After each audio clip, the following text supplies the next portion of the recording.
So good evening, and welcome to the 2019 Candidate Forum, organized and co-hosted by JCA in conjunction with Nason's Corner, Libbytown, and University Neighborhood Associations, as well as residents of Stradwater Village and Deering Center. My name is Maureen Morse of Whitney Avenue. I'm Brett Gabor from Frederick Street.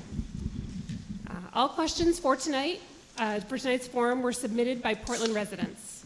We will begin with each candidate giving a 2-minute opening statement, followed by long-form debate questions, for which they'll have 90 seconds to answer each question. A lightning round consisting of yes or no questions that will indicate your answer by holding up either a green or a red card when the question's asked. That will be the second round.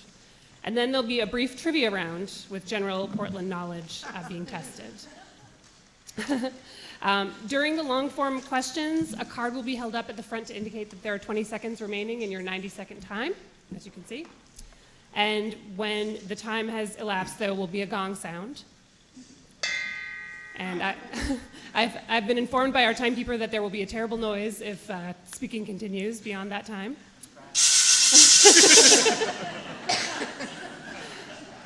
All candidates are asked not to exceed their allotted time so that all participants will receive equal time to speak. The candidates for District 3 City Council will go first, followed by a brief statement from Pious Ali, and then the candidates for mayor will go. Our most sincere gratitude to all those participating and in attendance, and we hope this will be an informative and spirited conversation. So we'll start with opening remarks. We'll begin with Mr. Volk, and we'll pass the mic down. Great. Can I take this off? Yep, and you'll have 2 minutes, and you'll... Zach, when do we start? Can you guys hear me back there? Pius, can you hear me? Yeah, all right. I got it. Awesome. Yeah, all right, awesome. Hi, welcome. My name's Andrew Volk, and it's a privilege and honor to be starting off this evening. Thank you to the organizers here tonight putting this evening together, and thank you to the other candidates on stage, and of course, thank you to you all for joining us here at the JCA.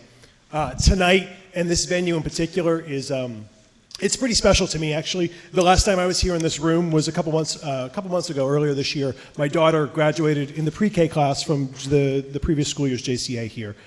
Both of my children have come to the J, and it's a real honor to be here, in particular, speaking to you all about the future of our city. Portland is a city that I love, and when I learned that this city council seat was opening up, I took some time to look at the current composition of city council, and I saw something that was really missing to me. As a 35-year-old father of 2 kids who are in public schools and will be in public schools until the year 2035, I truly care about our schools. But I also care about how our city grows and thrives in a sustainable way for all of us to enjoy and prosper in. And as a business owner of 2 small businesses, where I employ over 40 full-time employees, and as someone who is very active and concerned not just about responsible growth, ooh, I like that, thank you, not just about responsible growth, but also about supporting all of the workers in our city. I want to ensure that our city is and continues to be a place where all can afford to work, to live, and to thrive, which is what struck me when I first considered running for this seat here in District 3. Out of the 9 city councilors that currently sit on city council, there is only 1 city councilor that has young children in our public schools. And there's not a single city councilor who operates a small business here in the city of Portland. I'm running to represent those missing voices. Thank you all again for being here, listening to us all speak. I look forward to sharing with you my ideas and my thoughts for the city of Portland, and I hope to earn your vote in November. Thanks.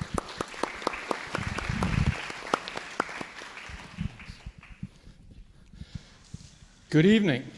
First of all, I want to thank Zach and the Libbytown Neighborhood Association, Maya and the Nason's Corner Neighborhood Association, and our tremendous moderators and timekeepers for putting this together.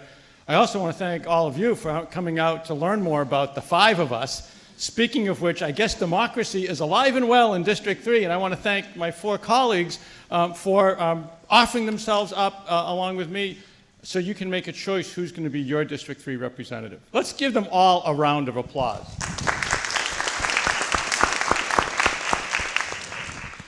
Is Lori Davis here by any chance? I know this isn't about the school board, but I do want to give a shout out to Lori Davis. She's been our tireless District 3 school board member for the past 2 terms.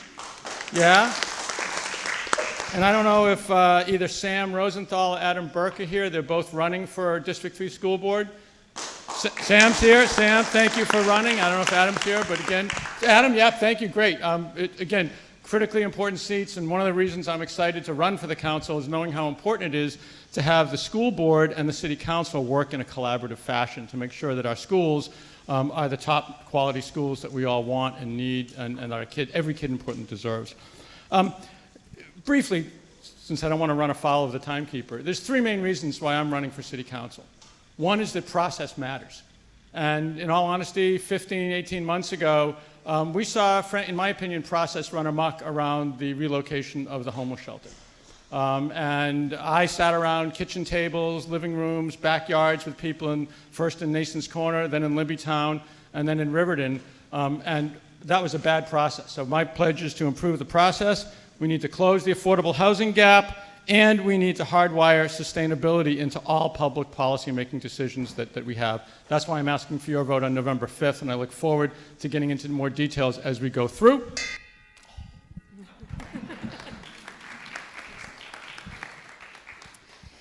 Hi, my name is Layla, and there's a lot of you in here. So that wasn't funny? Okay. In my culture, Layla means midnight moon. My parents have no idea who Eric Clapton is when they named me. And that culture is Afghanistan. That's where my family's from, and that's where we migrated from when we came here as refugees in '89. 30 years ago, when we came here, thanks to Portland's acceptance and this district, I spent my childhood here in District 3. Becoming a citizen when I was 10 years old was probably the most memorable moment and happiest moment for my parents. I am now 33 years old and own a small business on top of being a publisher of an immigrant magazine called Incomer. Earlier this year, I got engaged to an amazing man and his daughter, and we live in Deering Highlands with our 3 dogs, Artie, Brownie, and Blue. District 3 has been underrepresented for years, and it seems like we can never trust the people we elect to follow through with their promises. Our councilor's interest currently is developing Portland's peninsula, which is depleting the city's budget of funds that should be used to include other districts like District 3. We need support for our unions and schools, our immigrants, our small business owners, and elderly. Why is there never enough money or votes for them? You can count on me to defend the locals of District 3 at City Hall. This means we fund our schools, our libraries, EMTs. We protect our small business owners and property owners from higher tax burdens by using our resources better. No more breaks and waivers for big money developers whose greed and privilege take far more from us than they can possibly generate. I'm not here with an agenda, and I cannot be purchased. I'm a self-made woman, and I'm here because representing the unrepresented is what I do best.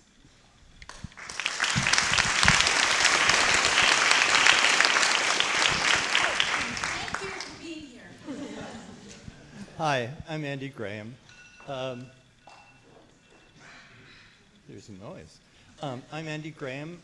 I've lived in District 3 for 41 years. I moved to the district in 1978, and I've lived in the same house next to Capissic Pond all that time. I've had 3 children who've gone to school. I started a business in Portland in 1977. Oh, I'm sorry. There we go. Better. I started a business in 1977, so I was a small businessman who built a business and employed lots of people and paid a living wage and gave them insurance and disability and 401k and things like that because it was the right thing to do, and I had good, loyal employees as a result. I was the founding president of Creative Portland. I'd gone back to school in my 50s to Muskie to learn more about public policy so that I could serve. And when I came out of Muskie School, while I was still working, I was the founding president of Creative Portland, and we worked on making the arts community, giving the arts community a seat at the table and a voice in policy. One of the things we did, of course, was to try and invite people to the city so that our population would grow and the support for the arts would increase, and that obviously has had some negative effects as well as positive effects. I wanted to talk about the slogan that I've been using which is Portland isn't a business. Oh, 20 seconds. Portland isn't a business. Portland's a community. I'm concerned because we pay far too much attention to the business community and Portland is being run as a business. We should be paying attention to our community and things that can be done to benefit the community rather than business.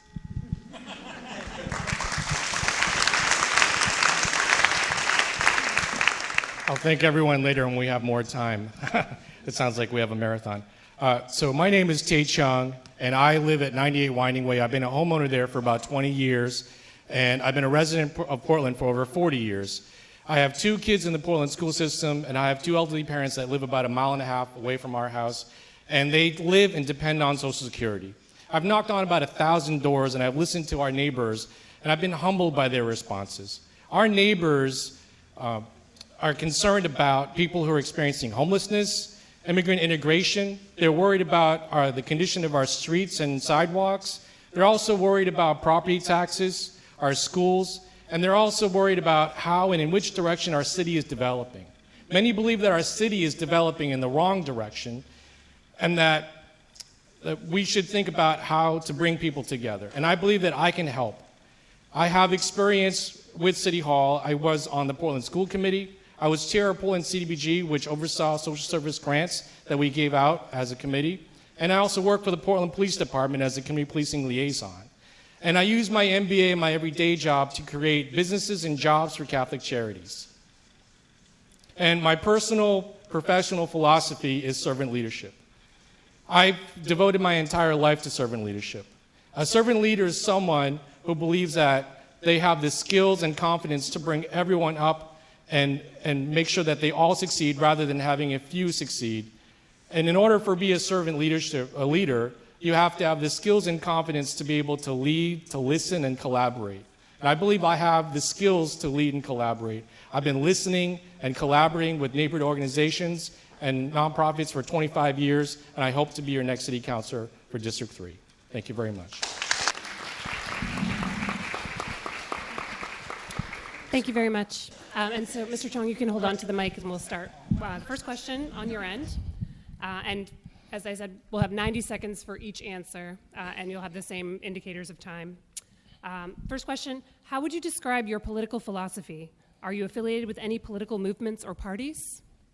I'm not affiliated with any political parties. I consider myself to be a practical progressive. And the older I get, the more practical I get. I practically touched my toes today. So I see myself as somebody that, like I said, as a servant leader that wants to make sure that we raise the tide so that all boats float. But at the same time, because I have an MBA, when I look at financial situations or decisions, I try to look at a return on investment. So I try to be a compassionate, business-minded person. That would be, I don't know if there's a political affiliation for that, but that's how I would describe myself. Thank you. I was a Democrat when I started out, and I've continued to be a Democrat, but I find myself on the far left wing of the Democratic Party as the Democratic Party has migrated toward the right. I believe that government benefits people. I believe that government creates public good. I believe that the government can do things better than the private sector can do things. I think that the purpose of government is to serve the people, not to serve financial interests. And I could call myself an FDR Democrat, perhaps. Tough question. I would actually affiliate myself with the Better Blue, and by that I mean Bernie Sanders. He's my guy. I phone banked for him for the California primary. I followed him for the last 4 years, but I've YouTubed him past 30 years, and the guy has not changed who he is and what he fights for. Nothing he says today is radical because he's been fighting for it way before I was born. So I respect the guy, and I will continue to support him. I support the people. Main businesses are the backbones of this state. 2/3 of the people employed in this state are by small business owners. I started a small business 5 years ago. I've never been to college, and I consider myself right now the lucky one. There are a lot of millennials out there that can't afford housing, they can't have kids, and that is sad. I want to change that because I believe that we should have a chance to thrive just like the baby boomers, my parents' generation. Right now, back then a ham sandwich could get a loan in the 90s. There's no way someone like me or a millennial can do that, and that's why we have a housing crisis, because we can't afford to buy anything. And I want to bring bigger ideas to City Council that go beyond my district. I want to help the entire city, and I think we can unify if we just have some people in City Council that look out for the people they represent.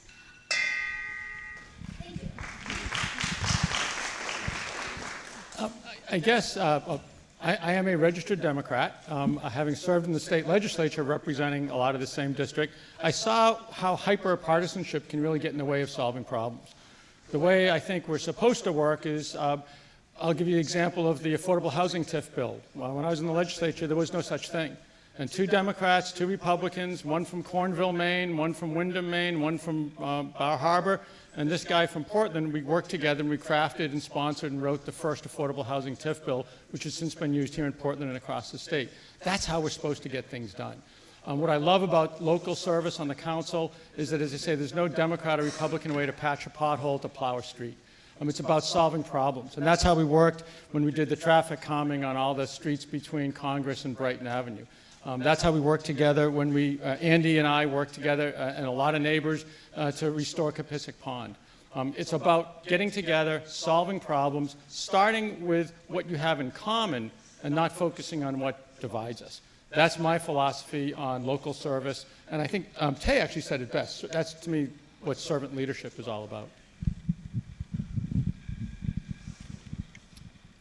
Hey, I describe myself as a progressive small business owner. To me, that means having progressive values that I actually live and implement every day. For several years now, I've been spoken out for increasing the minimum wage and removing the server tip wage, the sub-minimum wage. I've spoken out in favor of the Affordable Care Act on the steps of City Hall with Shelley Pingree. To me, I want to see a city where everyone, whether you're a busser or whether you're a city councilor or whether you're a lawyer, you can afford to live and work in this city. And so to me, it's more than politics. It's about supporting our local economy and our local city. Thank you. And you guys are welcome to stand, although you don't have to feel obligated to do so for each question. After much controversy, Riverside Street was chosen as the location for the new 150-plus bed homeless shelter. Do you think this is a move in the right direction for Portland? And how would you avoid replicating the problems in Bayside to another area of the city? I think that's a great question. That's definitely a question that I think we all get when we're out there knocking on doors. It's a question that really matters to so many of us, particularly in District 3, abutting Riverside and over in District 4.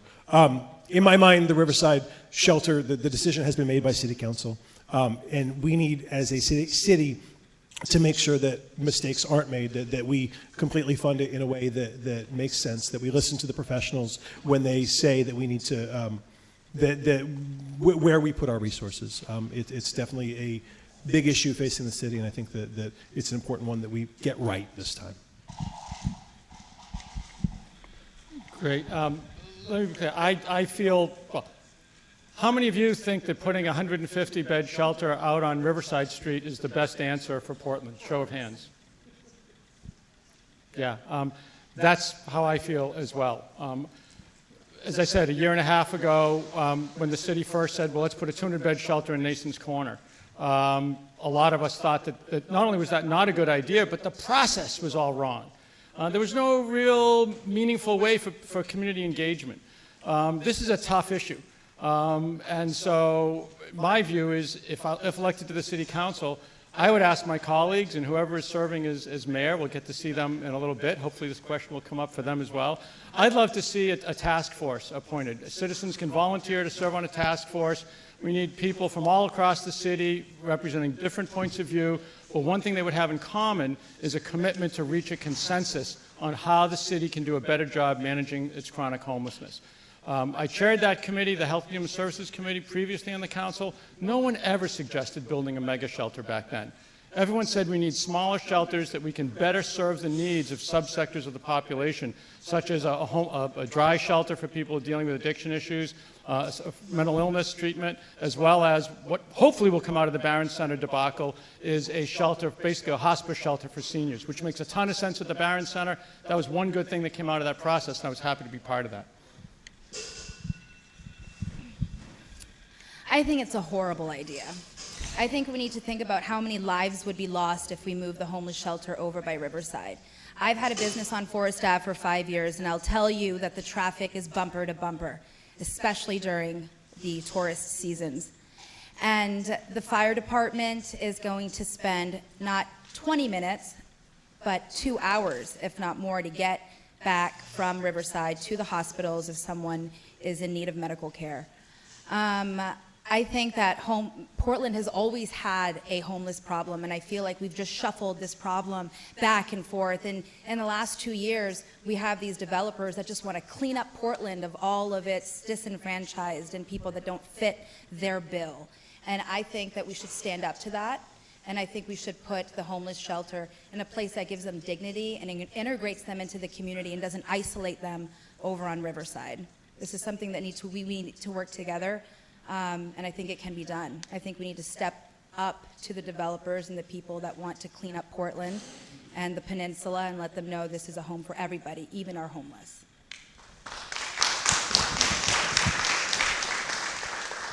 I'm not sure that it's the developers that want to clean up Portland. I think the city wants to clean up Portland, and they're carrying the water for the business community. I think that's a real problem in the city. To answer your question, though, I think, like everyone else, that the Riverside location is just terrible, and I can't understand, well, I think I do understand how it came to that, but it's a real problem when our city council doesn't determine what the best thing for the city is, and then have the leadership to do that, despite what each neighborhood may have to say about it. Find the best solution, explain why the solution is the best, take people into the process early on so that so that the people who are making the decisions have all the information, have all the data, and then make a good decision and then stick to it. But that's not the process that we've seen, and as Ed said, there isn't enough public outreach in the process, and we don't have all the data that's needed to make a good decision, and then when the decision gets made, we don't stick to it. Needless to say, I think it should have stayed in Bayside. Thank you.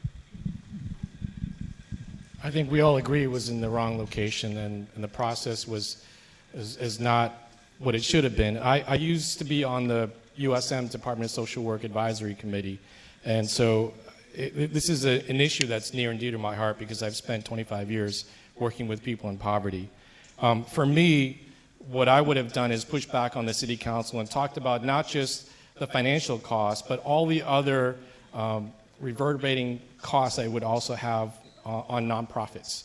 For me, this is going to hurt Milestone, it's going to hurt the service providers, and obviously it's going to hurt the very people who can't get back and forth from Riverside to downtown where the services are. Those costs nobody really talked about, and we need to talk about those things as much as the bottom line. And when you want to talk about the overall cost, we have to do a bigger calculus, not just simple dollars and zeros, because it takes a much more sophisticated view to say this is why we shouldn't do this. And there's a reason why we didn't have a mega shelter, because all these service providers said, if you build this, it's going to hurt us. Milestone is on a shoestring budget. You don't want to hurt that organization because they do so much good for the city. You don't want to also hurt all the other service providers that help this population on the peninsula to be hurt as well. So for me, it was very short-sighted on that aspect, and we need to think bigger. And if we're going to push back on the finance committee, you have to have somebody who has an MBA or thinks that way, and also have a social service heart to be able to make that point. Thank you. What do you think are the challenges and opportunities facing District 3 specifically? I think the challenges for District 3 is the same for 4 and 5. I believe that Portland is more than just the peninsula and off peninsula. I think what we've seen because of the development, you've seen a huge divide in two different Portlands.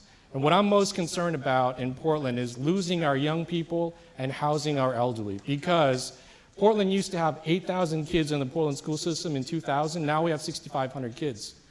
Our millennial population and near elderly population are the ones that sustain our population. If we lose those populations, if we lose our young families or young millennials to Westbrook or to South Portland or Biddeford-Saco, they're going to make their homes there, and they're not going to come back to Portland. And what that does is that puts a bigger burden on people like my 84-year-old parents, on people like us. Our property taxes are going to go even higher. I believe what needs to happen in the neighborhoods is more investment, especially in the neighborhood centers. We need to build infrastructure to make it more attractive and affordable for people to stay in the neighborhoods, because obviously what's happening on the peninsula is so outrageous that people can't live there anymore. We need to keep Portlanders in Portland and make Portland more unique, and that starts with all the different neighborhoods, including the 7 neighborhoods that are in District 3. District 3 problems. Primary one is affordability. Can we folks who've lived there for a long time continue to afford to live there, given the fact that our taxes are going up, given the fact that there's demand for the housing that's keeping folks from being able to pass their, being able to have their children close by them, issues with whether or not the vacant land in our district is going to be developed in ways that are not compatible with our neighborhood. Development along the arteries makes sense, but seeing projects that are going in seems problematic. What other district-specific things? Lots of attention is being paid to what's going on in the peninsula, as someone said, but out in our district, we need basic services. We need to have playgrounds that are better. We need potholes filled. We need snow removed. We need sidewalks that are safe. And so many other problems exist that many things that should be taken care of are just not being taken care of. I think that District 3 has a lot of resources. And by that, I mean Kiwanis Pool. That place is a gem. I used to go there when I was little with my siblings. And that location is perfect for we should expand a fitness center to the pool for our elderly and our kids, and use it as a place to bring the community together. Kiwanis Pool is something that I want to work with because I think there's something there. One thing, this question is kind of funny because it's like so much has happened for all the other districts. District 3 has been forgotten. So all I can tell you guys is it won't be forgotten anymore. I service a lot of business owners in Portland with my payments company. Emails and phone calls and visits to my office is something that I am very used to the past 5 years. And answering your emails and your phone calls, whether they're potholes or taxes or whatever the issues are, I'm going to be there to address them. But I'm also going to be there to address them in City Hall like they've never been addressed before. And I'm excited to do it because I know I can do it. I've never been a publisher of a magazine, but I'm a publisher of a magazine. I've never gone to college, but I know payments and stuff that you normally learn in college. So whatever I don't know, I can learn very quickly and represent with strength.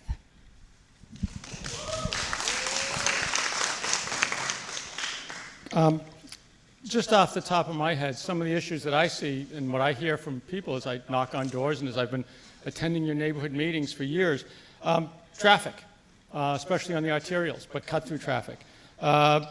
Growth, how do we continue to grow without destroying the neighborhood? So neighborhood-appropriate growth. Schools, playgrounds. One thing that's very important to a lot of people is protecting our natural environment. And we've had huge issues with stormwater over the past 20 years that we haven't addressed. So those are just some of the issues. And I would say, actions speak louder than words. we're very proud of the fact that some of the people in this room and I chaired the Hall School Building Committee that resulted in the new Amanda Rowe School, 95% of which was funded by the state. Working with Metro to improve bus service. We've got a whole new bus line now running through District 3, the heart of District 3, the Husky Line, express service. Working with Greater Portland Council of Governments to make sure that other communities are taking their share of the social service responsibility that puts pressure on us.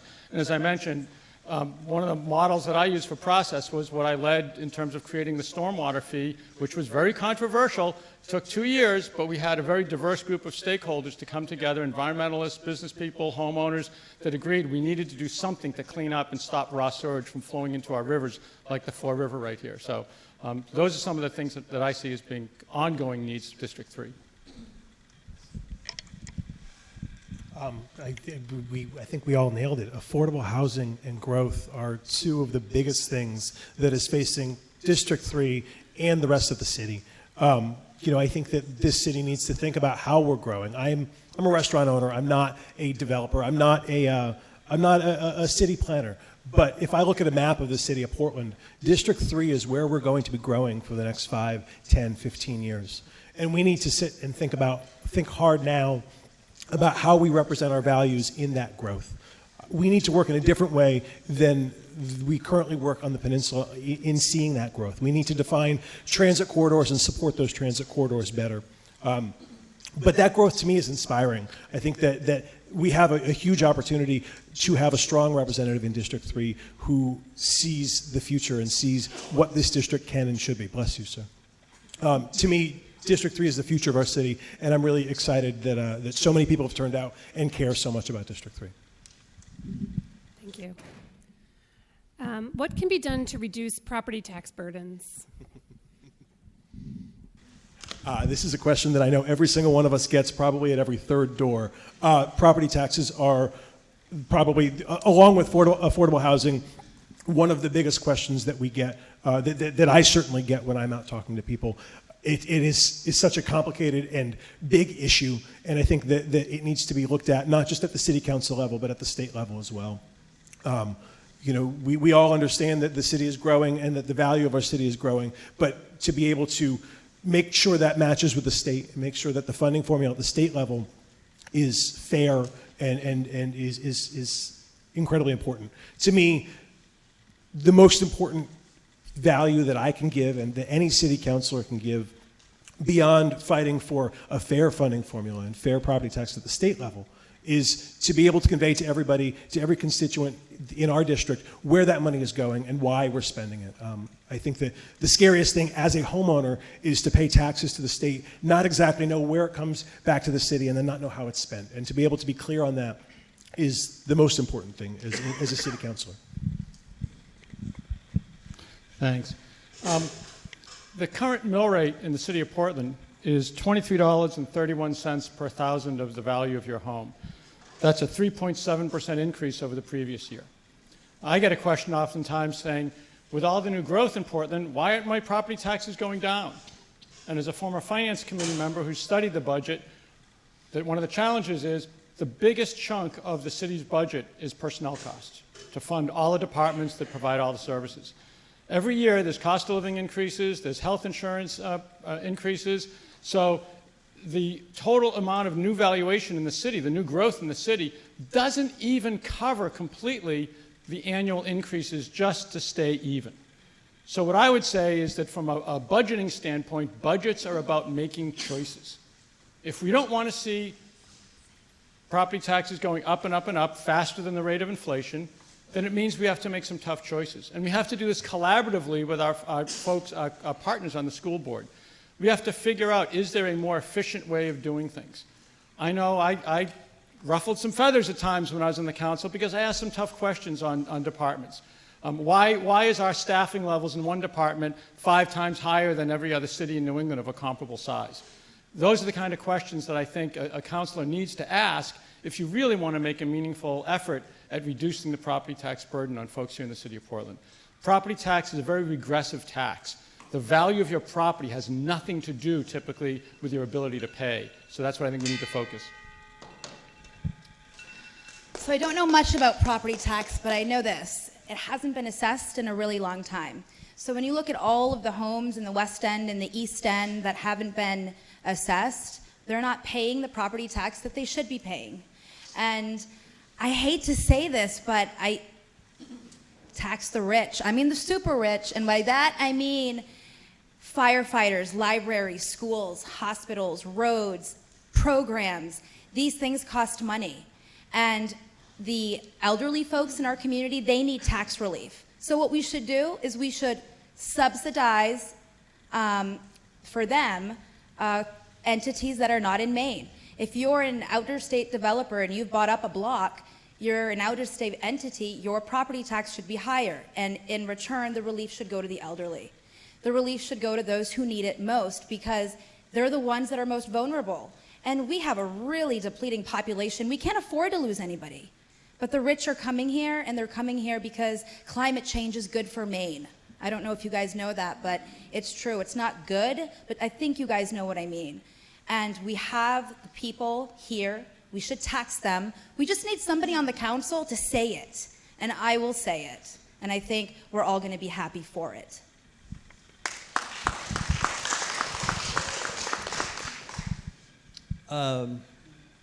The elephant in the room is the coming revaluation.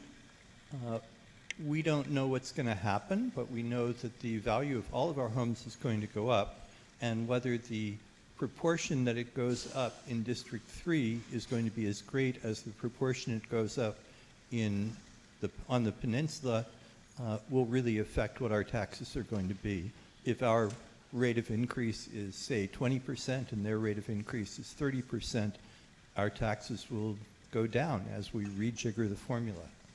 But that doesn't address the endemic problem, which is that everything costs a lot and we have to prioritize what we spend money on and what we don't spend money on. It's just like running a home budget where you have some fixed costs that you have to meet. You have to pay your firefighters, you have to pay your policemen, you have to maintain the roads. But in any budget, you have to say, well, this is more important, and so we're going to fund that. And so far, we've said that what's more important is we'll spend more money rather than what's more important is that we reduce taxes throughout the city. Portland does have the highest mill rate in Cumberland County, but from 2010 to 2017, it actually had the 5th slowest increases in mill rates. It's only been the last 3 years that's gone up significantly. And what's unique about Portland is that Portland is actually not just a city, it's a regional hub. And that's one of the reasons why our taxes are so high. When we have a shelter, it's not a Portland shelter, it's a regional shelter. Even though South Portland is the 5th largest city in Maine, and Westbrook is approaching as one of the largest cities in Maine, they don't have a homeless shelter. And they don't have the size of fire departments that we have because our fire departments service other departments and other cities as well. And that's one of the reasons why it's so high. And what we have to do is look at our budget not as this is our city compared to other cities. And Ed spent $38,000 of taxpayer dollars to do an audit on the fire department, only to find out that our city is a regional service. Our fire department helps other cities that don't have the fire engines that has. And also we have about 60,000 people that come to Portland to work, and then you throw in people who come and use our services, whether it's the hospitals or universities or come to shop. Those are all people that aren't Portland residents that are using our services. So we have to look at other options where we can increase revenue based on the number of people who are using our regional services, not just city services.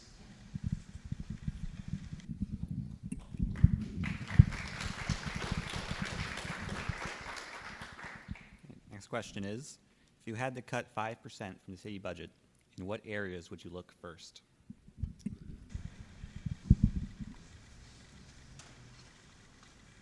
I 5% is, it depends. I mean, it's you could do a haircut and say it's all the same, but you have to look at essential programs and services. So what happened in Farmington, do you want to cut the fire department when a catastrophe like that happens? One of the reasons why the fire departments are growing is because of climate change. They have to look at the infrastructure, make sure that as water rises, we have an old infrastructure that we have to take care of. So for me, the first thing that you have to look at is health, life, and safety. And you look at the vulnerable populations to make sure that they don't get cut. The second thing is, where we can, let's look at not floating more bonds or our own money to pay for things that we can't afford. Let's look for state and federal help where we can. So that's where I would look first. But essentially you have to go through an entire process and figure out what are things that are actually going to affect people's lives and make sure that they don't get cut, and then look at other things where, whether it's development or things that aren't actually hurting or affecting the safety of the public is where I would look first. And that's what we did with the Portland school system. We would always look at making sure that essential program and services weren't cut, and then look at other things as a potential ways to cut things so that we can make sure that the health and well-being and safety and our regulations are met.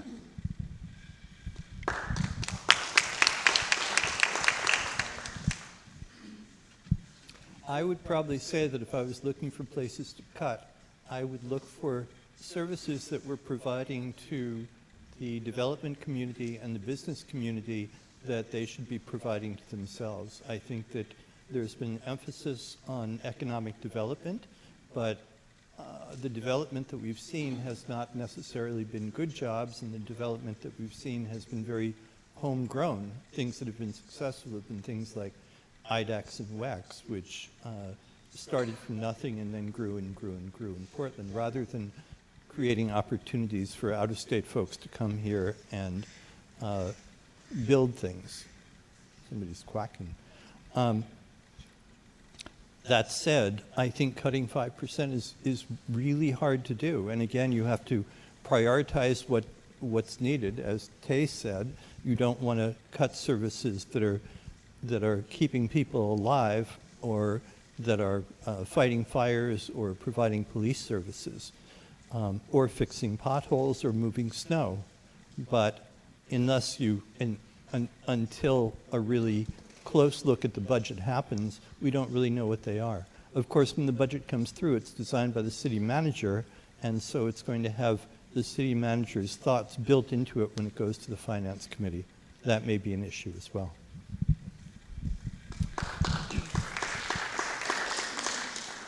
So I mentioned earlier that I service with my payments company a few hundred business owners here in Portland. They're small business owners. They're people probably like you and me in this room. And what I found out not that long ago is that large corporations in Portland who can't integrate people into their workforce or have a workforce shortage, like we're all feeling those effects, are getting subsidies from the city to make up for those losses. Why are we paying corporations in the city money so they can employ their workforce? That's their problem. And most of the time, these are hotels, IDEX, Unum, WEX. Why are we paying to make sure they're thriving? It should be the other way around. And that is, I think, there's a lot more than 5% we could cut from them, honestly. Thanks. Considering that the city side of the budget is about $260 million, 5% is somewhere then around $13 million. I would not advocate cutting $13 million from the city's budget. I don't think we have a fat budget. But what I would do is take a hard look at departments. One of the things I like about benchmarking is saying, where are we overstaffed compared to comparable cities in New England? Where are we understaffed? For example, the police department, actually, we're understaffed if you compare us to like population cities in New England. So that's where I would start and say, as a general rule of thumb, if there's departments that were overstaffed compared to our peers, that's where I would first take a hard look at. In terms of generating revenue, I think that's what we ought to be looking at, is where can we maximize revenues, non-property tax revenues. Every year I served on the taxation committee in the legislature. It's a tough sell, but I would advocate we continue to go up there, and I would urge all of our mayoral candidates to put this as a high priority. If we could get a penny on the sales tax as a local option tax, or a regional option tax, which is probably more likely, that would be, to me, a far better answer to reducing the property tax burden than cutting city services that are already, frankly, in some cases, stretched. As I mentioned, the police department dealing with the drug epidemic that they're dealing with, they're understaffed. Thank you.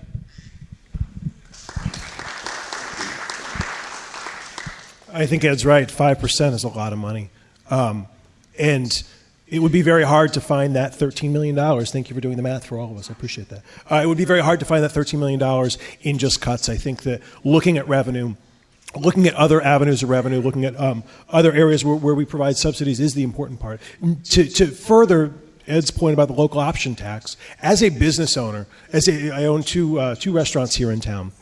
I write sales tax checks to the state of Maine, to Augusta, every month, and they are enormous compared to the fees that we pay for permits for our. We probably pay $5,000 in permits a year. We pay twice that in sales tax at each of our businesses every month.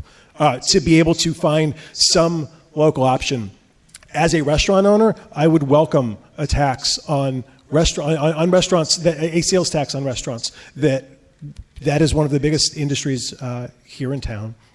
And a lot of people from out of town are using that. And to be able to bring a little bit of that money into the coffers of the city, I think is important.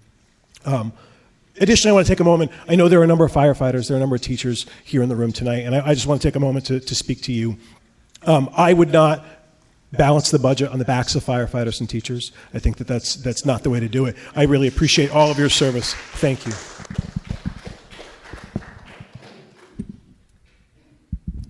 What would you do to help housing affordability in the city? What would you do to help housing affordability in the city? It's like we knew your questions ahead of time. I think that we've all said it already a couple times. Housing affordability is one of the biggest issues that our city faces in the future. Looking forward, one of the struggles that I've had as a business owner for 6 years now is that it's difficult to find staff because it's difficult to find staff that can live and work in our city. It's a huge problem. I have a dishwasher, one of our best dishwashers, and I don't know if any of you work in restaurants or have ever worked in restaurants. The dishwashers are the most important employees in a restaurant. I had a dishwasher that he ended up moving out to Westbrook because he couldn't live in town, and he couldn't get home from work because we closed at 1 a.m. He couldn't get home from work afterwards because there wasn't public transit for him, and we lost him because he couldn't afford to live and work in the city. I think that we need to take a hard look at where we can support growth throughout the city, and we can see more affordable housing built. I very strongly support the social services that we spend, and I think that we need to bring in high-end development, but we really need to focus on affordable housing more than anything else in this city.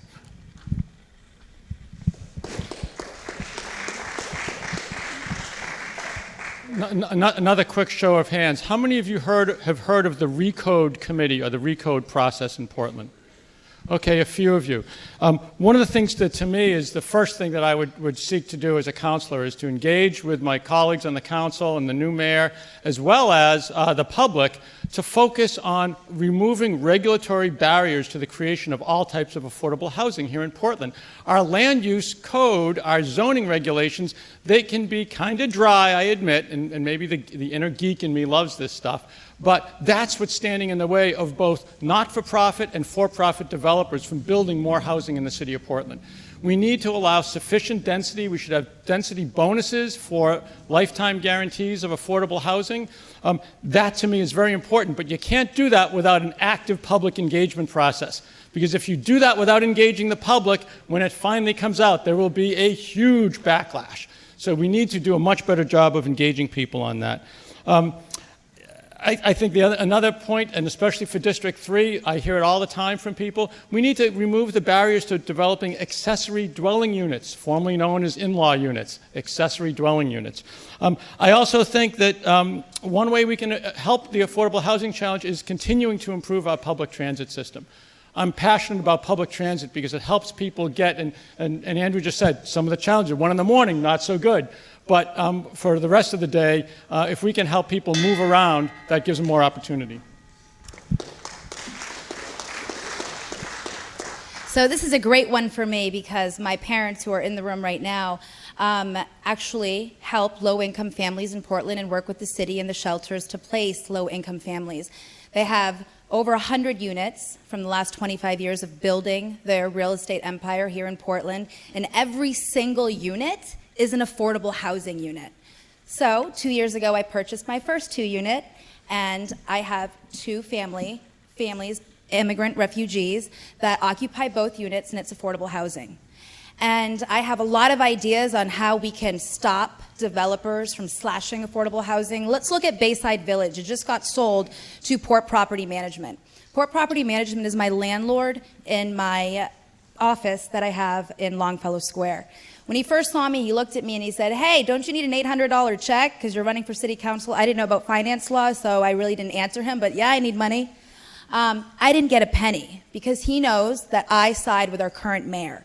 I side with someone that's going to make sure we have a city for everybody, unlike some of his opponents that are real estate lawyers looking to take that away from us. If I'm in city council, that will not happen.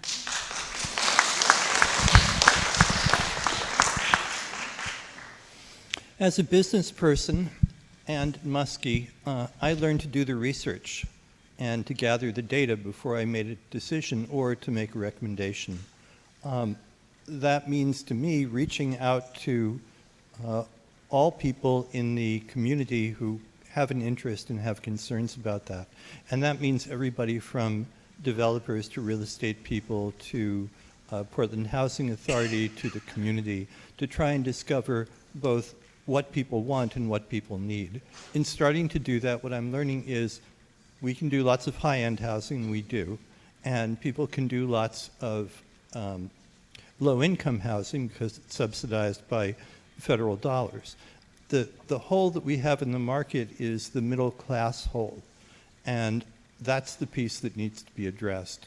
And given the fact that the cost of land is so high, the cost of creating condos and small apartments is very, very high.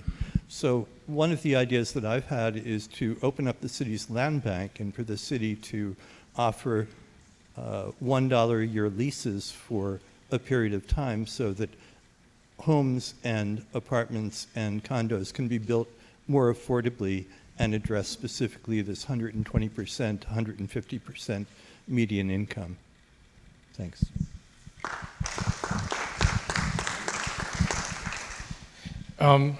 Well, the Trump administration is not going to give us more money through HUD to build affordable housing. And Maine State Housing and the state of Maine is not going to float more bonds to build lots of new housing in Portland. And the city of Portland is not going to give out more TIFs, and we only have about $10 million in our housing fund to build affordable housing. So there's only a couple ways where you can increase the number of affordable housing, and that's rezoning density at places where they have high density. That's one. And all the things that Ed talked about is absolutely true. Those are the things that we got to look at. The other thing is to build infrastructure where you welcome people to build affordable housing or apartments or condominiums. And to me, those are places like the 7 neighborhood centers that we have in District 3, whether it's Libbytown, it's USM Oakdale, Woodford's Corner, all those places where people are naturally convening and businesses are starting up. If you make those places attractive, where you have businesses and you also have bus shelters and public transportation hubs, it's what other big cities do. It's what Cambridge does compared to what downtown Boston does. If you want to keep young families here, and if you want to make affordable apartments and condominiums so that elderly and neo-elderly could be where they want to be in their own neighborhoods, those are places that you need to create and develop. I think public process is absolutely critical. Not everyone's going to want that, but you have to have that process. Unfortunately, when Ed had a process out in Stroudwater, and the Stroudwater family community wanted something like that, he didn't listen to them.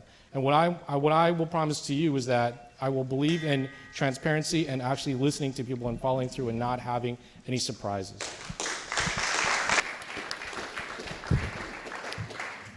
Thank you very much, candidates. That concludes the long-form question round. I appreciate everyone keeping to the time. I think Zach's a little bit disappointed he didn't get to use his noisemaker, but we appreciate it. I know. So the next round is the lightning round, which you'll see before you. There's a sheet of paper, green on one side, red on the other. You'll be asked a series of yes or no questions, and to indicate your answer, simply hold up with the side facing out, yes or no to each question. What's that? The check mark, the green. Green is yes, red is no. And we'll just hold it up for a couple seconds so everyone can see. Would you vote to fund construction on the 150-bed homeless shelter in Riverside as it is currently planned?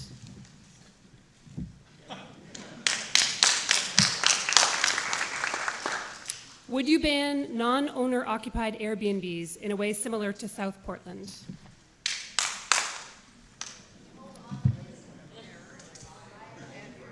Yeah.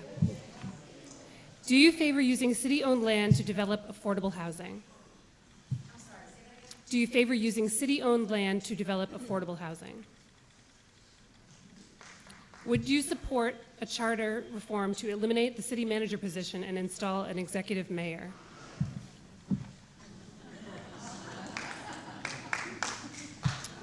Do you support ranked choice voting for city elections?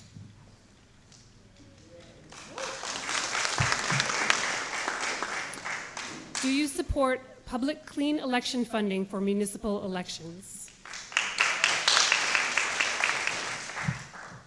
Do you favor needle exchanges? Do you support safe injection spaces? Do you support local option taxes?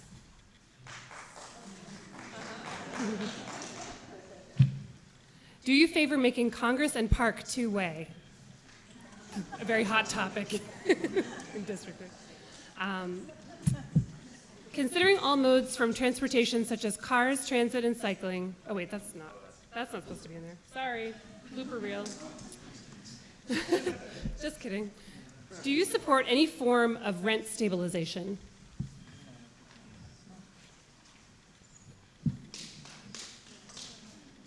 Do you support municipal funding for universal pre-K? Thank you very much. That concludes the lightning round. So the next section is going to be the trivia round, and I believe Steph was going to help us ask the trivia questions. Hi, Steph. I'm Stephanie, and I'm proud to be from Riverton, asking these questions. Here we go.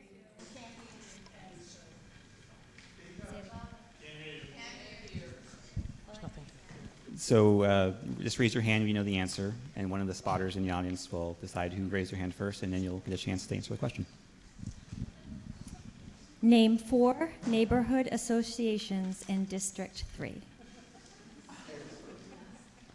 Livytown, Mason's Corner, Woodford's Oakdale, the Woodford's Oakdale Neighborhood Association, and the Friends of Woodford's Corner. That's correct. What is the name of the intersection of Woodford Street and Brighton Avenue? Woodford's Corner? No. Oh, I'm sorry, Brighton, sorry. Rosemont Corner. What possessive thing is missing from Woodford's Corner, otherwise known as what punctuation? Okay, I'll speak louder. Sorry. The question was, what possessive thing is missing from Woodford's Corner? That's correct. Name a Portland trail in District 3.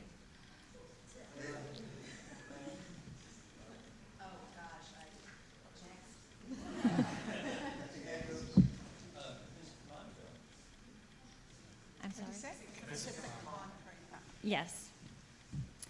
What style of dough is used by Tony's Donuts?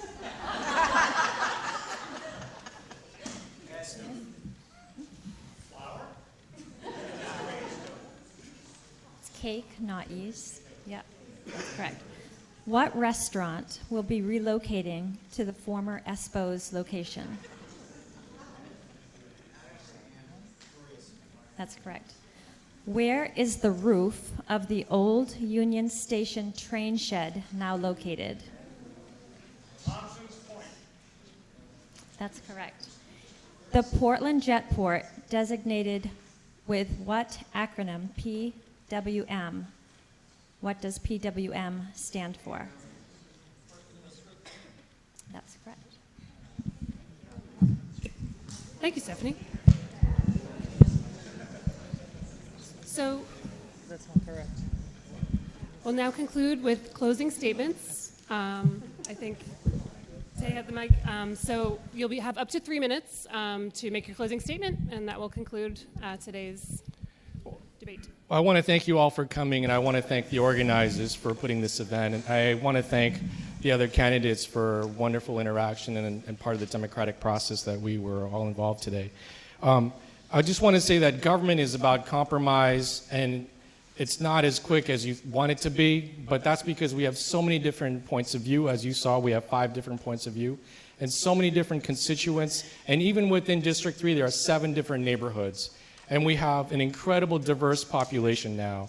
25% of Portland schools is ESL, and 50% is multicultural, and 15% of Portland's population is foreign-born. And that has changed the landscape of Portland. In that same time, our elderly population has also grown, as well as the millennial population. And like I said earlier, we've lost our young families. So our focus and our policies change. But in order for that to happen, you have to have someone who's rooted in process and willing to be transparent. And I have 3 examples where I've done that, and it's taken a long time to achieve these things. One was called the Portland Jobs Alliance, where it took us almost a year working with the CDBG. Actually, it took about 2 years, and Ed was part of that CBG, where we changed the funding. Where we changed the funding so that we can invest in creating jobs.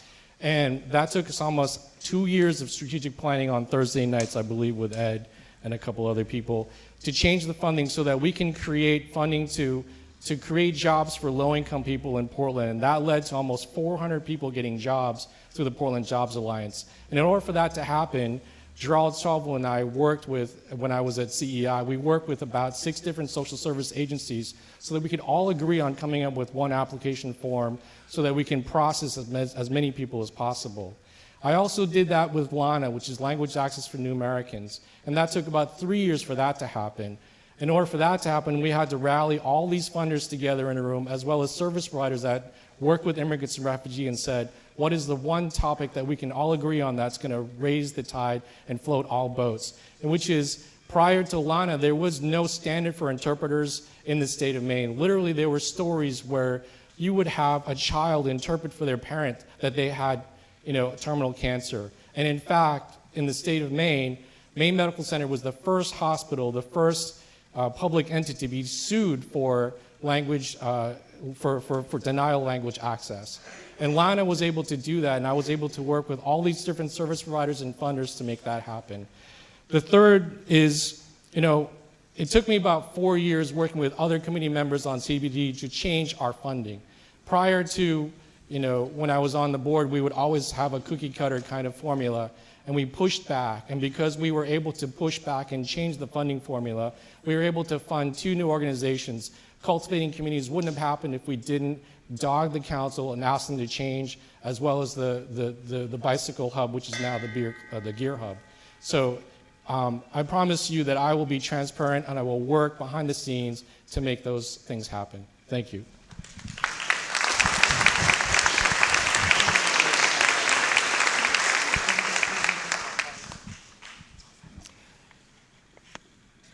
I think a lot about why we have a government and why we have a city council and what our job actually is. I think the purpose of government is to make its citizens' lives better, and I think to some degree we're losing sight of that, and I think that we need to refocus the city on the community and how we can improve the lives of all of us in the community. One of the things that I've seen in my time living in Portland is that we're always looking forward and we're rarely looking backward. One of the things I'd like to see on the council would be to examine the decisions that have been made in the past and what the actual outcomes were. We make these decisions, we promote these policies, we spend money, but rarely do we go, well, what actually happened and was it what we expected to have happen? Another thing that I wish we would do would be to listen to the task force recommendations that get made. We spend a lot of time and effort and have a lot of good input from people about what should be done. There was a task force on the eastern waterfront. There was a task force on Franklin Street Arterial, and when it came time to work on that, it got cherry-picked, and the things that were really vital and important never happened. So I'd like to see task force balanced with more citizens and fewer economic stakeholders, and then for the city council to take that work more seriously. I think that the question of how do we support the middle class in the city is a really vital one. Otherwise, we're going to wind up with a city of the rich and the poor.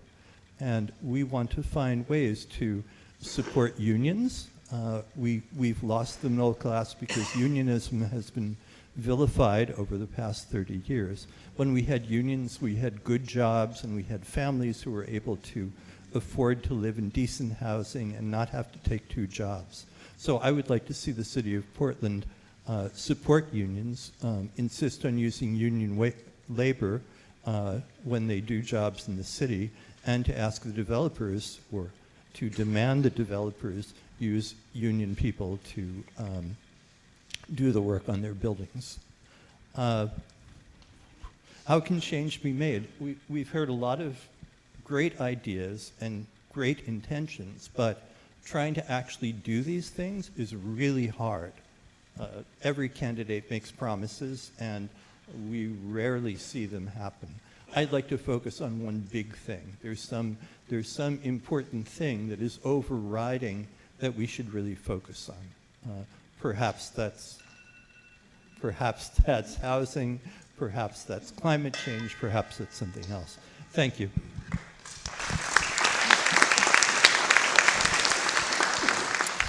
Five years ago, I started a credit card company because I believed there was a better way for small business owners to connect with their customers. I also knew that I could take a large chunk of revenue from the big banks who currently run this industry and put it in the hands of the working class, someone like me, and I did. Since then, I have helped dozens of businesses from conception to fruition by simply answering their calls and emails and just being available. While working with many of our local businesses, I noticed there was a lack of recognition for our immigrant entrepreneurs and communities. So I founded and currently publish a magazine called Incomer, which is dedicated to highlighting these people. If there isn't a pattern here, it's coming. In the past year, I have also worked with the City of Portland to provide affordable housing for 2 low-income refugee families that currently reside in a 2-unit I own on Allen Ave. District 3, I will always answer your calls and reply your emails. This is easy for me. I will advocate using our resources for public spaces, clean parks, safer roads, and more recreational fun for our district. I will clearly deliver the message that potholes and neighborhood repairs are today's issues and not tomorrow's problems. I will defend affordable housing against big developers who wish to build luxury condos and Airbnb neighborhood markets. I will protect funding for our public schools and related programs because our children will always come first and deserve the best education we can provide. I will speak up at every meeting and never neglect to address the issues of District 3, no matter how alone I feel. And I will always work for the people that elected me, not those who wish to influence my position with big money interests. This November 5th, vote for the candidate that would vote for you. This girl.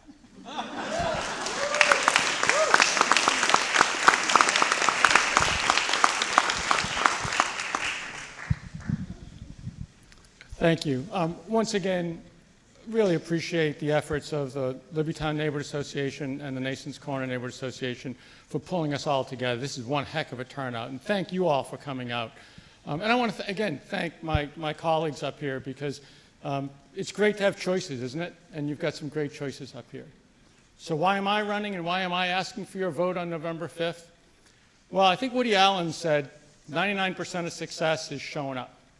And I've been showing up for the residents of District 3 for many years, whether I was on the council or not, whether I was in the state legislature or not. And I don't show up just during campaign season, whether it's neighborhood cleanups, neighborhood meetings, neighborhood potlucks, shoveling some dirt at the new community garden that we all work so hard on. Showing up, to me, is how I listen and how I learn.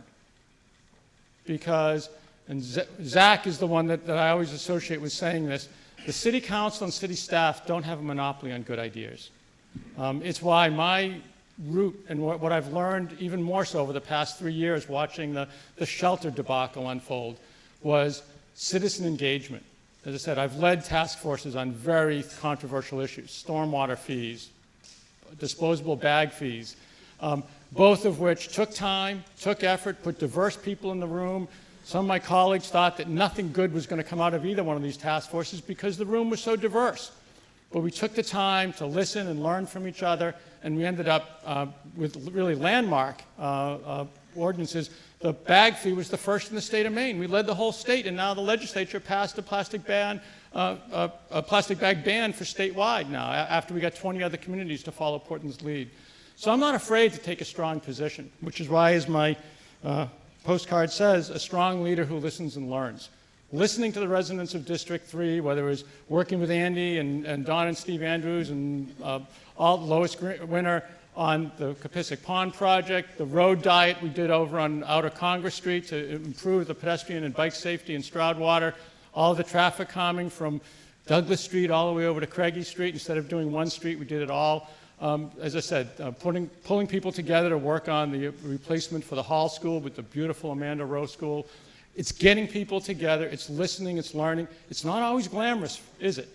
But this is what's important as a district counselor. My pledge to you is I will continue to listen to you, I will continue to learn from you, and I will carry your voice forward to City Hall, because District 3 needs and deserves a strong, effective voice at City Hall so we can get two-way traffic on Congress and Park. And I'll go one further. I'd like to dust off the study that would eliminate some of those on-ramps that are duplicative and redundant on Congress Street. So I really ask for your support on November 5th, and thank you for coming out tonight.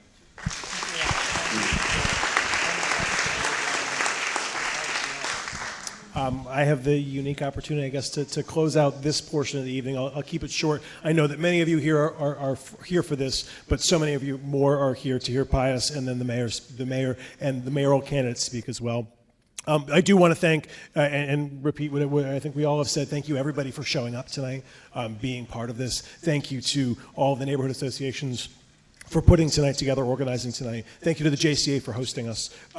And thanks for listening to us all speak for an hour now. Hearing these questions, hearing our answers inspires me for the city of Portland. I think we have a really bright future, and I'm really excited about that. We all choose to live in this city. We choose to live in this city because of the opportunity it provides, because of the work-life balance, because it's just better than any other city out there, guys. But if we cannot provide that opportunity for everybody, we really won't be a city for anybody. As a parent of young children who will be in the public school systems till, again, 2035, I did the math, and it scares me at times. As a small business owner who employs 40 full-time employees, I'm uniquely prepared to make to make sure that there is opportunity for everybody in this city. I will have a unique voice on City Council, and I'm excited to put that to work.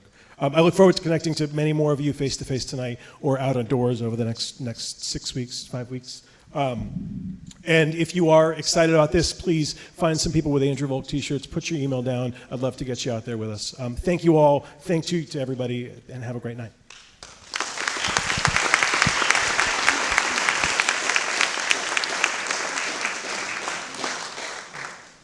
On behalf of all the neighborhood associations, I want to thank all the District 3 candidates for appearing tonight. Round of applause, please.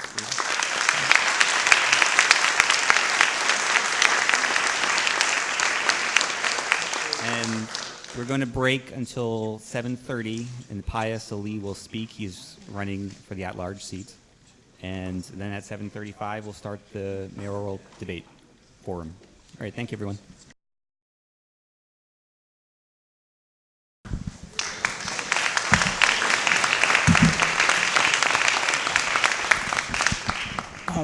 Thank you. Thank you for all the neighborhood associations who put this together. And thanks to Andy, Tay, Layla, and Ed. That was an amazing engagement. And I'm looking forward to, I guess I'm the opening act for the mayoral candidates. So thank you for giving me that opportunity. I was talking to someone at the back, and I said, I'm going to stand in front for the next 5 minutes and debate against myself. And I don't know how to do that. So My name is Pious Ali. I am seeking re-election, and I'm running unopposed. However, on my platform, there are two things that I want to share with you. 5 minutes will not be that much, so I will just talk a little bit about it, and then you can go on my website, piousali.com. If you are interested in being part of what I'm going to share, please feel free to email me, and I will reach out to you. One is engagement between the city and residents. We all know what happened when we roll out how we are going to relocate the shelter. We didn't do much engagement. We do a lot of communications, but not so much about engagement. We are a city of 67 or so thousand. We should be able to engage those of you that we lead. We should be able to take a lot of input. Yes, you do come to city council meeting, but it is very difficult for some of us, including me, to stand in front of people who have a lot of power with hundreds of people behind you and talk within 3 minutes. So I will work with my colleagues and advocate for an office which will be Office of Engagement and Inclusivity. And that office will be separate from each of the city departments. The role of that office is to make sure that anytime that the city is going to roll out something or take a decision that will impact any community, that office will reach out to that community, start having the conversation before we roll that out. And I have more of it that I can share. I only have 5 minutes. The other one is when I was on the housing committee, the chair of the housing committee is here. We asked the city staff to give us a list and compile all the list of the lands that belong to the city so that we can look at that and hopefully find some of it that can be built on and use that to build housing, to look at how that, and make sure that that will help alleviate some of the housing crisis that we want. The past few months, I've been talking to many different groups. There are many conversations going around in the city of people with different ideas on what needs to be done to solve our housing crisis. The city alone cannot solve this. It either have to be regional, or we need to go out in the community and listen to what other people. There is a lot of many different ideas going on. In the first quarter of the year, this coming year, 2020, I will work with my colleagues and bring together all these many conversations that is going out in the community to have a whole day housing summit. Look at that lands that we've, the compilation of the lands that we have. Look at the many other conversations that is going on and see what are the many ways, not just one, because just one way cannot solve the housing crisis that we have. How can we work together, not just as elected officials or city officials, but as in City Hall and the community at large to alleviate the housing crisis that we have. Thank you. Good luck tonight. I'm looking forward to work with all of you, either way, and all of you. Have a good evening.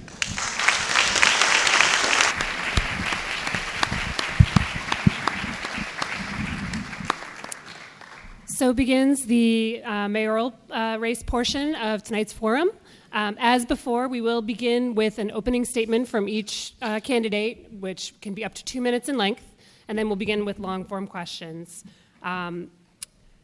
If applause can be somewhat limited or eliminated just for time, that would be helpful, just so we can get through as many of these community-submitted questions as possible. And I guess we'll start with Councilor Thibodeau with a 2-minute statement opening and go down the line.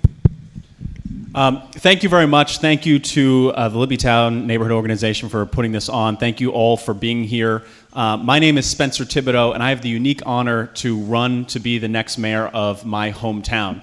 A lot has changed since I was adopted here 31 years ago. My parents bought a home not too far away here on Bradley Street. It was an old home, and they've worked to fix that home up. They've done it about twice now, and my mom probably wishes it was a little bit faster than my dad, who actually worked on it. My dad is a carpenter, self-employed. My mom is a nurse at Maine Medical Center, and they gave my sister and I everything a young child could ask for. I have fond memories of walking through on Elizabeth Street on our way to Nathan Clifford and King Middle School, and stopping at Papa Corsetti's on the way, and stopping at Muhammad's 7-Eleven on the way to school. And what I tell people is that the neighborhood raised us. For me, what I'm most concerned as I returned here 6 years ago from law school is that the dream that my parents sought to own a home in the neighborhood is not possible for my generation or for generations or folks who intend to come to our city. And likewise, the dream that they have to stay in their home is equally becoming less and less possible. And with all of these challenges that we face as a city, my belief is that we need a mayor with the energy, the enthusiasm, and a fresh approach at City Hall to get things done for you. But I'm going to plan to use my experience on the council to get to work for you as well. We're going to hear a lot about collaboration in this race. I'm pleased to announce the support of many of my colleagues, a majority of my colleagues on the City Council. I believe the next mayor has to be able to work with the City Council and the City Manager's Office. I look forward to telling you more about that in the coming minutes here going forward. And if I can just interrupt, some of you might not have been here, and I didn't explain to you that you'll get a warning when 20 seconds remain, and then the gong indicates that your time is up. Thank you. Thank you. My name's Ethan Strimling. I'm the current mayor of the city of Portland, and I appreciate your being here tonight. Honestly, a lot of people ask me, why do you do this work? Why, after all of the turmoil and the turbulence in the first term, would you want to do this again? And I'll tell you a little bit that you may not know about me. I don't know if I'm the only one up here, but I grew up in affordable housing, split family. My mother raised me as a single mother for the first half of my adolescence, and then my father. I ran an agency called Learning Works, worked with kids who had dropped out of school, adults who didn't know how to read, families that didn't have the skills to be able to survive in our economy. And last winter, I spent some time, as I was thinking about whether to run again, knocking on doors around the city. And I heard from families over and over again, middle-class, working-class families trying to survive in this economy. This economy has this rising wave that unfortunately is not lifting all boats. It is sweeping people out to sea. People are finding it more and more difficult to live in our city, our working class and our middle class. And as the mayor, I am their voice. And I am very proud that in the first term, when I look back of what we got done around providing property tax and rent relief for low-income seniors so they could stay in their homes, and rebuilding our elementary schools so we have equity for all kids, and raising up the wages of workers in our city who are building the buildings around us, and building the affordable housing that we so desperately need. Because the moneyed interests in this city, the developers, the multi-million-dollar hotels and the million-dollar condos that are going up on every corner, they run too much of City Hall. And my job is to be your voice, and I will bring that voice again for the next 4 years. Thank you.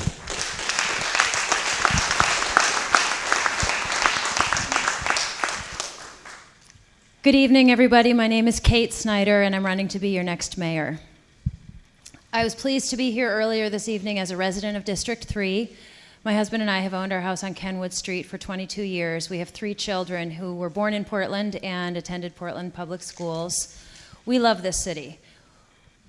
I'm running because I'm optimistic about Portland. I think Portland is a wonderful place to live, and I think that we need somebody in the mayor's seat who is speaking for all of us. Folks who are on fixed budgets, folks who are sending kids to school, people who are struggling with their tax bills and are worried every time the budget season comes around and we're discussing increases that feel unsustainable.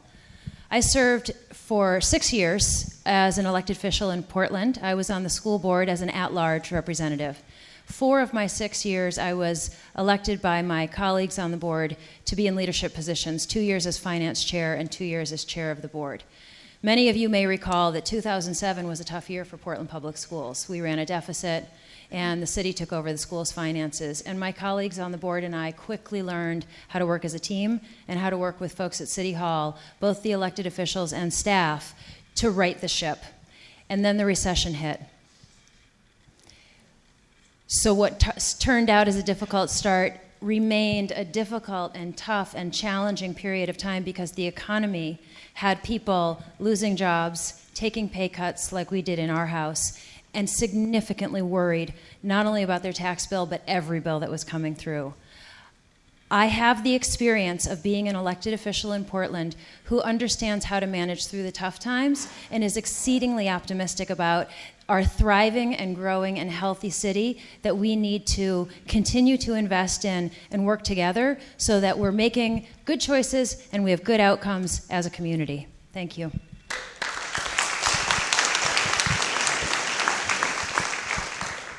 Hi, everyone. My name's Travis Curran. A lot of you don't know me. I'm a waiter at Empire Chinese Kitchen. Before that, I worked at Auto Pizza, and I made the pizza. If you don't like Auto Pizza, it's because I stopped making it, all right? I am the working class of Portland. I rent. I live in District 1, and I'm terrified of the revaluation because I might get priced out of my apartment. I sold my car 2 years ago because I'm a pedestrian, and parking prices were killing me. And I seek to represent every voice here in the room because I understand and I'm going to listen to you. I don't have political experience like my candidates, and I'm going to learn and I'm going to gain political experience because I'm going to be your voice in City Hall. And I mean, what else can I tell you? I used to be a tour guide. I used to ride a Segway around. I used to be a housekeeper. I was a carpenter. I used to play my ukulele on the street during the First Friday Art Walk. I'm a very friendly guy. I don't have the relationships my opponents have with the city council, but I'm going to make those relationships, and I'm going to stand up for everyone in the room when it comes to being a voice on city council. What else do I got? Now, housing crisis affects me more than anyone else because might lose my apartment. I've watched my friends get evicted from their own buildings because their landlords turned into a shell apartment. That's happened to close friends of mine. It's happened to my coworkers. My coworkers are gouged every day by parking prices on the street. If you work a slow lunch shift and you don't do that well in tips and you get 2 tickets and because you can't move your car, what happened there? You know, I'm looking out for the little guy, and you're going to hear a lot more of me, especially stand up for the homeless, and I want to address that in the opioid crisis and confront it head on. My name's Travis Curran. I want to end street harassment, integrate immigrant families, protect the working waterfront. I got more, folks. You're going to hear from me later. Thank you.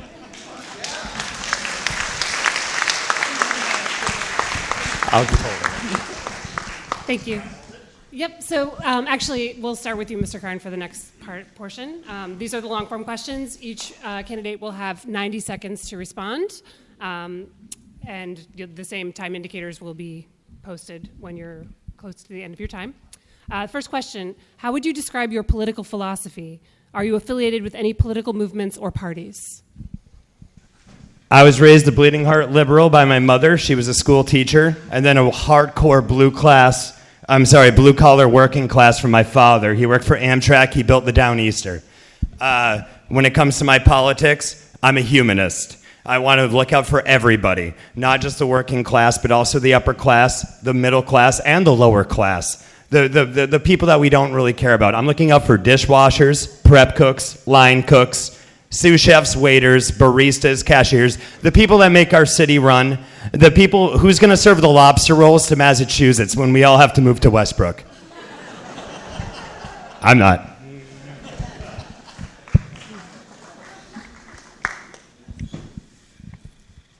I would describe my political affiliation as a Democrat,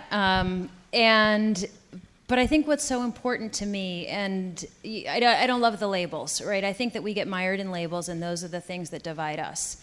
For me, I look back to history, and I look at times where folks in Congress would disagree and debate on the floor and then get together for a picnic with their families at the end of the day, no matter whether they sat on this side of the aisle or that side of the aisle.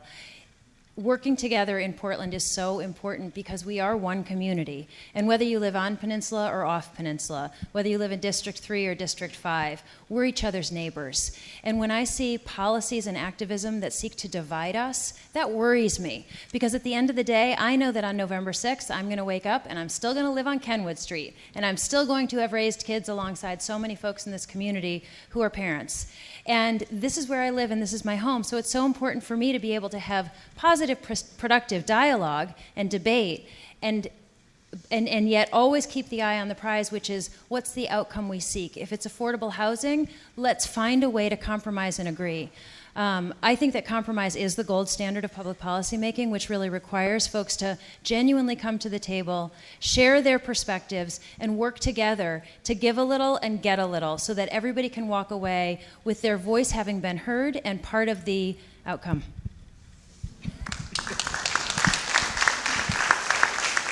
You just avoided the gong. You could see him. He starts raising his hand. I'm a progressive Democrat, no doubt about it. I'm a fighter. I'm somebody who believes in making sure that your voice, the middle class, working class voices in City Hall, that we stand up to the moneyed interests, as I said before, that I believe, unfortunately, are gentrifying our city in a way that is squeezing out too many families.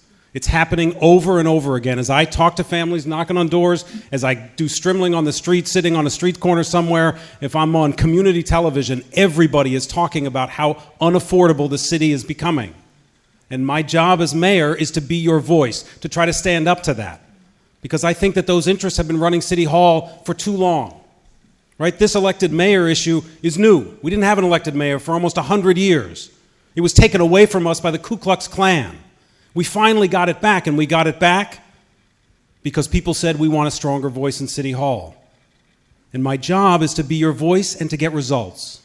And that's why for me, as I look back on my first term and recognize, as we talked about, rebuilding our elementary schools, providing property tax relief for seniors, building affordable housing, pushing up wages for workers, banning pesticides in the city of Portland, these are results that matter to everyday families in this city.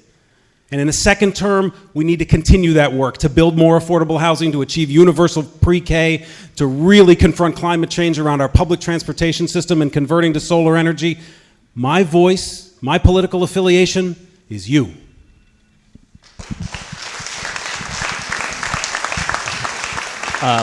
Thank you for the question.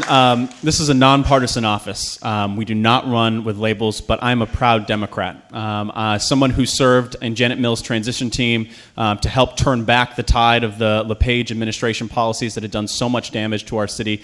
Someone who slept on a couch in New Hampshire to campaign for then President Obama. As somebody who went down to Washington to work with Shelley Pingree and Washington to pass affordable health care for the country, the Affordable Care Act. I am somebody who will be your voice at City Hall every day. But I also want to remind you that the policies that we debate in City Hall are not Democrat or Republican issues. My constituents, both Democrat and Republican, don't care what party I am. They care about the results. And as somebody who shows up, does site walks with people, holds ribbon cuttings for 20 feet of sidewalk, who addresses issues both big and small. That's the job. That's the mayor I intend to be. And I'll just say the next mayor also needs to be able to multitask. And I will just say I came here from a council committee meeting that I just chaired with two of my colleagues. And so what I think is important for the next mayor is to ensure that they understand the process. We are dog-tired, all of us who are in public service, but we continue to go because we want to serve you. That's our role here, regardless of our party. I would love to have your number one choice in November.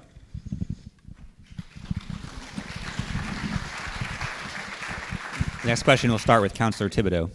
After much controversy, Riverside Street was chosen as a location for a new 150-plus bed homeless shelter. Do you think that this is the right move for the city of Portland? And how would you avoid replicating the problems in Bayside to another area of the city? So that's a great question. Of course, I think the process that the city council went through for 2.5 years, I'm one of 9 counselors. If you are in a family of one of 9, certainly there are going to be disagreements about the process on how you get to places.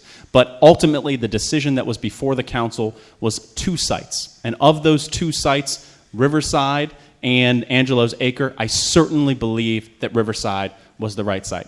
From my perspective, as far as a process goes, I've got experience with growth in my district. And I'll tell you that what I think the next mayor needs is experience bringing neighborhoods together. I've done that in the form of a neighborhood advisory committee to oversee the expansion of Maine Medical Center from the 5 neighborhoods that surround Maine Medical Center. These are the types of opportunities I think we had. And I will just say that there are neighborhood organizations like Libbytown who put on good work every single month in neighborhood committee meetings. But what needs to happen is the next mayor needs to be able to outreach to those neighborhood organizations. And I would say that I think that we've lost a lot of opportunities. There should have been, during that time, a discussion with neighborhood associations to distribute information, but also take feedback. This is a two-way street, a two-way conversation. I think the charrette that we did at USM was a good start. I wish we had done it earlier. But as far as the outcome, I look forward, as next mayor, as somebody who cast my vote for Riverside, making sure that is successful, and I appreciate the question. Thank you. This is a clear difference between Councilor Thibodeau and myself. Councilor Thibodeau did indeed vote the deciding vote to close the shelter downtown and to move it to the outskirts of town. I absolutely adamantly opposed that decision. I opposed it from the beginning. I had spoken out about it from the beginning. What we need to do is we need to now go back. We need to take that decision, bring it back up, reverse it, and get back to the table to come up with the right answer. And the right answer, from what I hear from people in the community and from social service providers and from the homeless community, is that we need to have small, scattered site shelters that can provide the kind of service that people need. One-on-one service, right? I ran a social service agency. What you need to do is to work with people where they're at, one-on-one. This decision to close the shelter downtown and to move it out is exactly what I'm talking about in terms of the wrong folks running decisions at City Hall.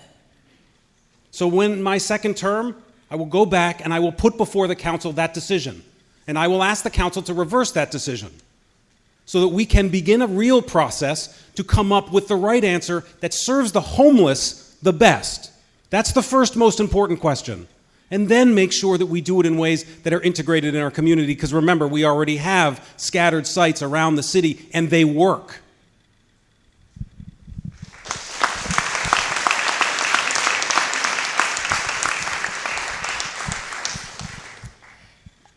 The decision to put a homeless shelter out on Riverside feels to me like a perfect example of what I've been watching for the last 4 years, which is decisions that make a community or people feel like they're either on the winning side or they're on the losing side. And this is no way to do public policy. It was a council decision. Initially, when the recommendation was made by staff to go out to Nason's Corner, the council was part of a big meeting at Breakwater School after real mobilization of a neighborhood organization, well done. And the council at that point pulled it back into committee. As I read the newspaper at my kitchen counter, what I thought was, thank goodness, now the council can implement a real process to solicit genuine feedback from a multitude of stakeholders. And I don't just mean city councilors, I mean neighbors, I mean content area experts in the realm of homelessness and social services. When I would ask around and say, how's that going? What are we learning? What I heard was, we're not really being asked to the table. And I wondered what was happening in committee. Eventually, we see something land on an agenda, and it's clearly not ready for council consumption. We have got to do better. We have got to be a city that pulls people in and asks them for their expertise and asks them to be part of the decision-making process. We'll never get the buy-in of communities if we don't do that and don't create partners out of them.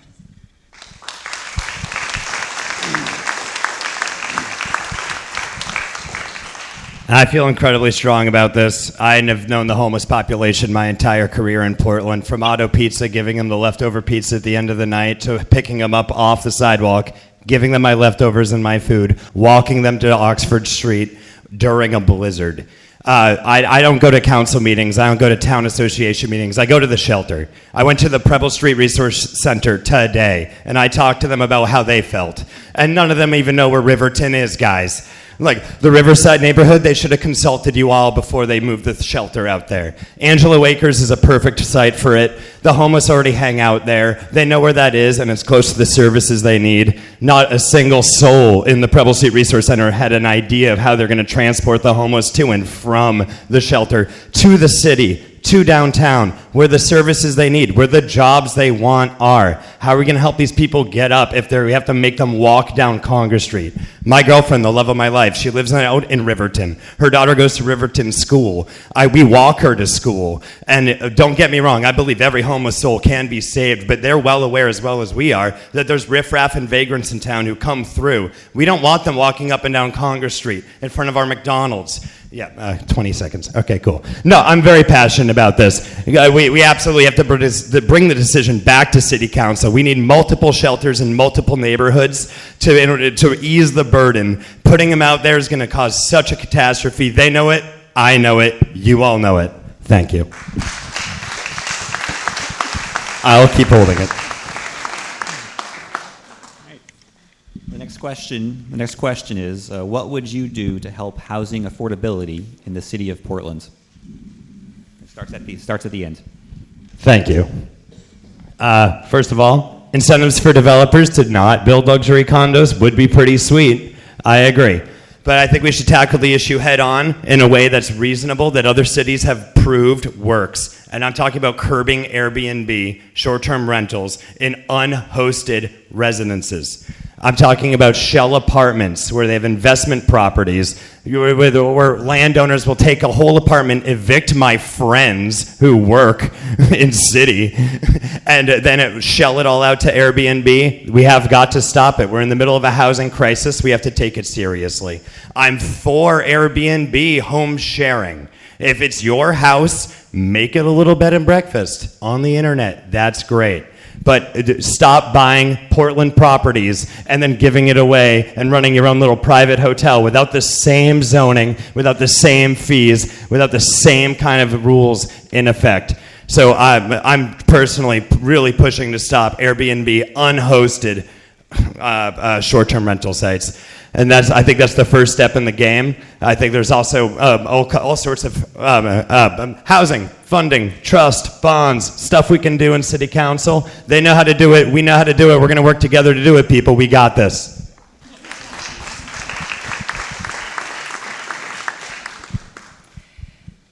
When I'm knocking on doors, people talk to me all the time about the housing crunch. Not only that we don't have enough affordable housing, but we also don't have enough low-income housing.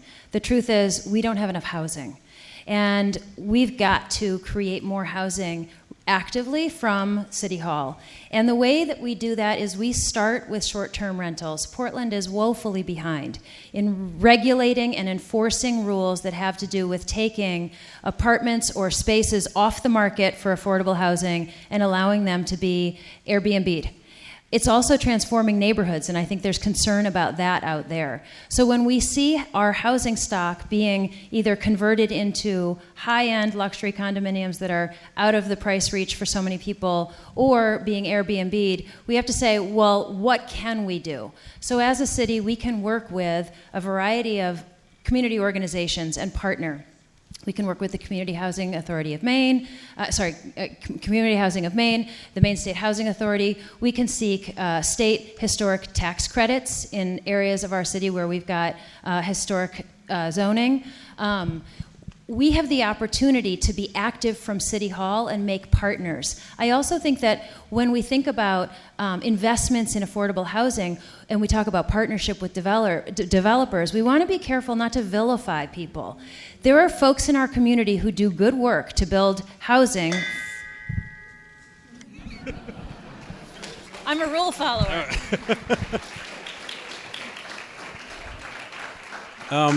You all know about this remarkable moment we had in the city of Portland in June when about 100 families arrived here from the border. It was this incredible moment in which the city rose up, all of you rose up, surrounding communities rose up, and we had this moment where we showed the world that we can do something differently than the way the current administration is.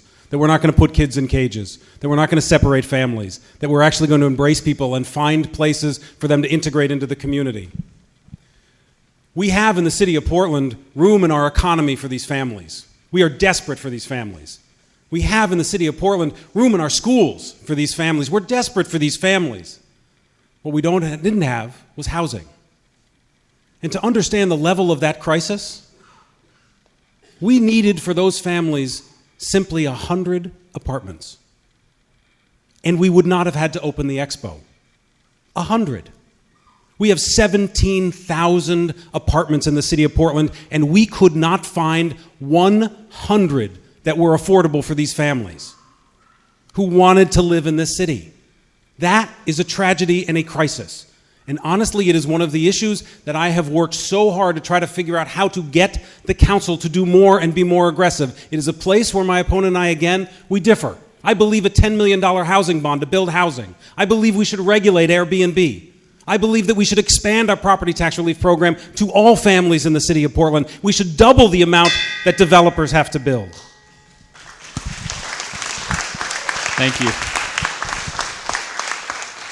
So I think Portland deserves better than what you just saw. And I think if that was a really nice introduction to a progressive Portland email, but that's not going to solve the housing crisis that we have. We've got to think regionally about how we address housing.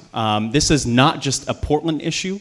This is a regional issue. If you have neighboring communities who refuse to build housing, you have a recipe for disaster.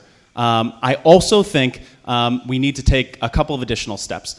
I would not actually propose going back and looking at Airbnb. As the mayor said, we've got 17,000 rental units. We have now just capped the unoccupied, non-owner occupied units to 400. That is not the problem. The problem is we're not building fast enough. And so for me, my goal is a workforce housing initiative for the missing middle, the people who don't qualify for affordable housing vouchers or GA, but make between 30,000 and 70,000, ensuring that we separate 5 parcels of land to covenant with a public-private partnership to put housing on those sites. We have to get that started right away. We just did this with CHOM and an affordable housing project where we leased land on Middle Street to an affordable housing developer. We are now going to take 11 long-term stayers and move them into apartments in a couple of years. If we don't get started now, it's going to take us 2 years to get something built. We've got to start immediately. I will use the tools that are available to us in the Housing Committee to get this done.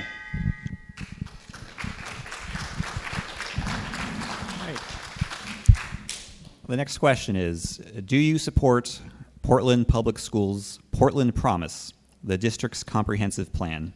Please explain why you do or do not support it.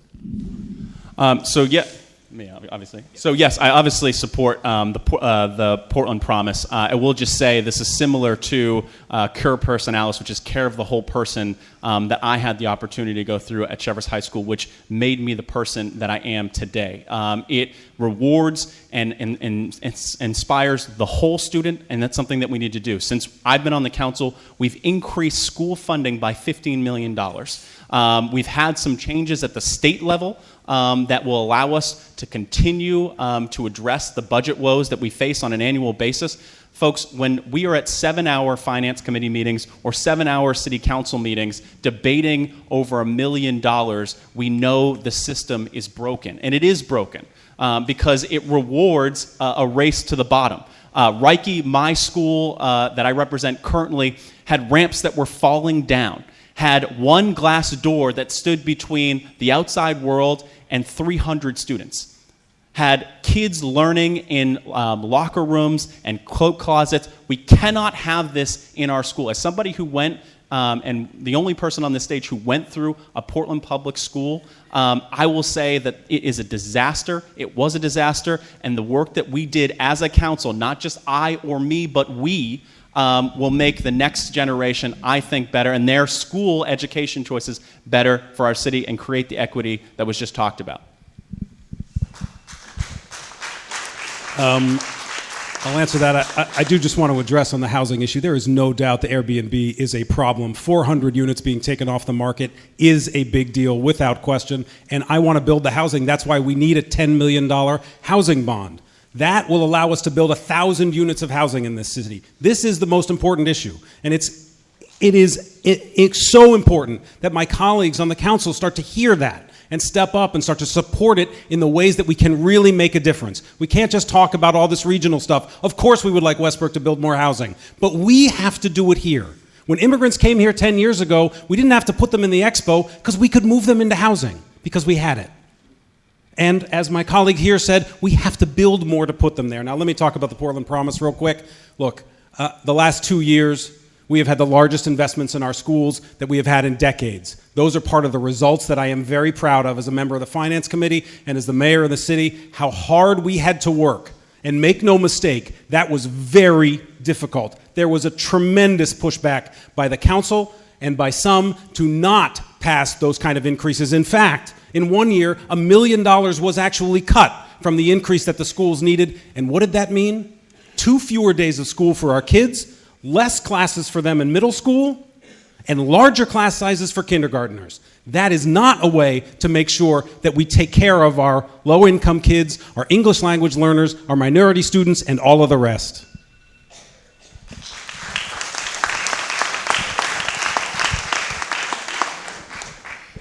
To answer the question, yes, I'm a big fan of the Portland Promise. The 4 goals articulated are achievement, whole student, equity, and people. It's the district's strategic plan. It's a good plan, and it's worth investment every year as we can. I've had 3 kids go through Portland Public Schools. My husband and I chose to stay in Portland largely because of the schools. I will tell you that is it on? Okay. My experience in Portland with schools from the time our kids entered in 2002 up through now, I work as the executive director for the Foundation for Portland Public Schools, has been an absolute commitment on my part and my family's part. Being able to invest in Portland schools in a variety of ways is really a community effort, and I want to talk about this for a minute. Every year there's a struggle. I went through 6 of them very intimately. I know those midnight meetings where you're struggling over those cuts that your heart is wrenched over.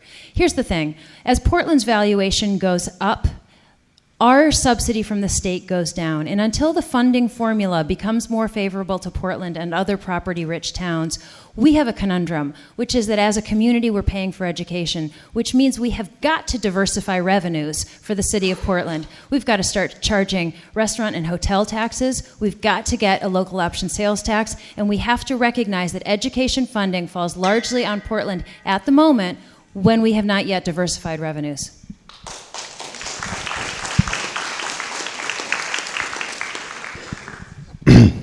I also support the Portland Promise. It's a great idea. Education should absolutely come first. I understand there was a large controversy with the 4 schools. The fact there was a controversy in City Hall to save 4 schools is embarrassing to City Council. I can't believe that was a debate. It was just gross. No, I grew up in a public school in Oxford Hills in Waterford, Maine. It was a large community. My mother teaches English as a second language in Lewiston, Auburn. Integrating our immigrant communities into our public school system is incredibly important, especially with ESL programs, to create a stronger, more integrated workforce as our children grow and come up. But oh my God, guys. I want to watch 2 city councilors slug it out over here about issues that have already been passed. We should really focus on the issues of the future. I mean, honestly, Portland education, incredibly important, but can we please focus on keeping Portland safe, affordable for everyone to live in? I keep holding it. Next question. Portland's charter was amended several years ago to create the mayor position. How do you think this change is working for the city? It's going cool, guys. No, I've seen Ethan out doing his talk to the mayor stuff, and that's honestly a good idea. The mayor should be the voice of the people. Unfortunately, when you get into politics, you get into money, and alternative corporate interests start taking hold. I promise, as your next mayor, no one's going to be able to buy me. I'm a working class stiff. I mean, I'm the poorest one up here. I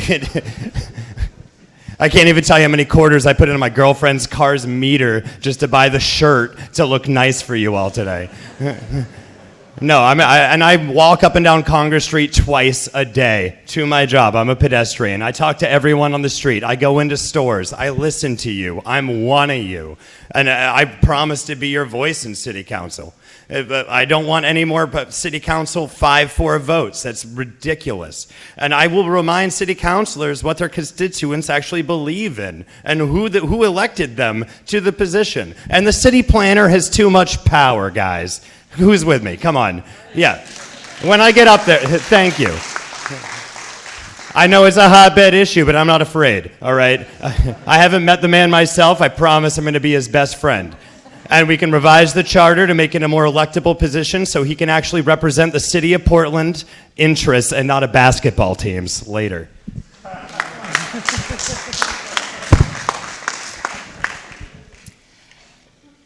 One of the most frequent comments that I get when I'm knocking on doors is, why do we have a mayor? We don't need a mayor. I think a lot of folks out there are wondering about this position. There's a lot of controversy about it. And the truth is that starting 4 years ago, I would open up the newspaper in the morning and I would wonder what's happening. It doesn't seem like what was envisioned by the Charter Commission is what's happening. I was chairing the school board when the Charter Commission was seated and was doing its work, and I want to remind folks that the thinking at the time was we just had the Main State Pier indecision, we had the Nathan Clifford closure, we were on the heels of some long-term decision-making in the city of Portland that either didn't get decided or left people feeling unsettled. And so conversations around that commission table were, how can we have somebody who serves for 4 years and works full-time for the city of Portland and straddles both councilor terms who are coming on and off the council and helps straddle issues that take longer than 12 months to manage, because in our previous model, it was a 12-month model, elected among their peers. And so those were some of the rationale for creating this position. It is a policy position. The power comes from working with colleagues on the council to identify priorities, agree to them, and then get to work. It is not an activist position. It's an opportunity for somebody to work full-time, to support the work of committees so that the recommendations coming out of those committees are ready.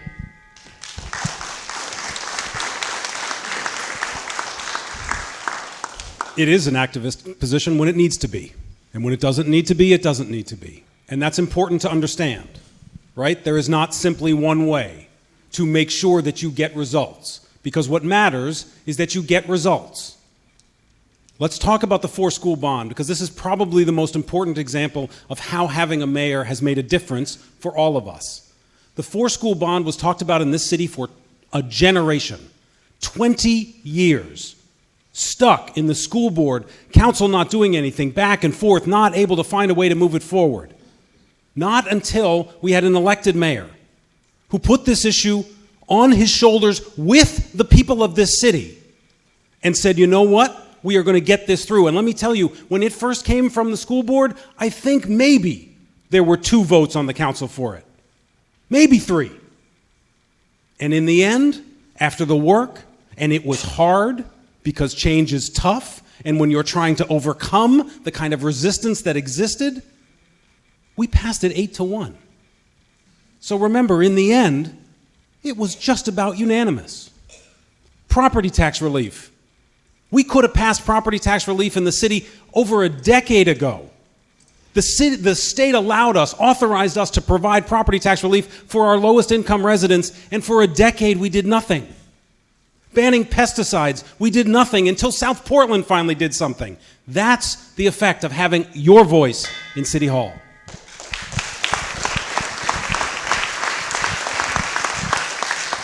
So I think the question was, how do you think it's going? And I think I don't think it's going well, to be honest. I think we've left a lot to be desired, and let me tell you why. Because of what was just said about throwing this on my back, and it's not an I or a me, it is a us and a we. We act as one body. The decisions that the council makes is the decision of the council body. So I want to be very clear about that.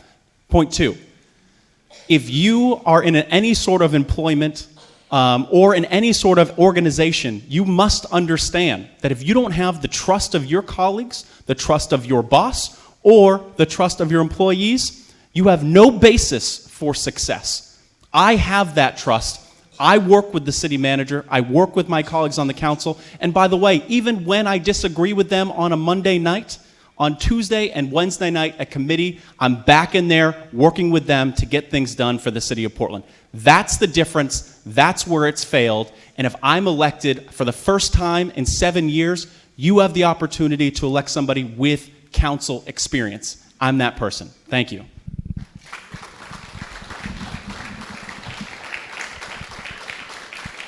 Thank you. Next question. How would you balance the drive for gentrification and new development while protecting those who already live here?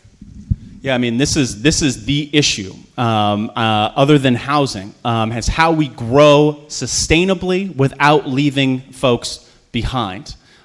This is the conversation that we've had at the council for the last 4 years, and I suspect we'll have it until we have some sort of a correction. And so the way that I balance that on a daily basis is that I make sure that I keep my head to the ground. I'm on 3 committees, which is unusual, and I thank the mayor for putting me on 3 committees.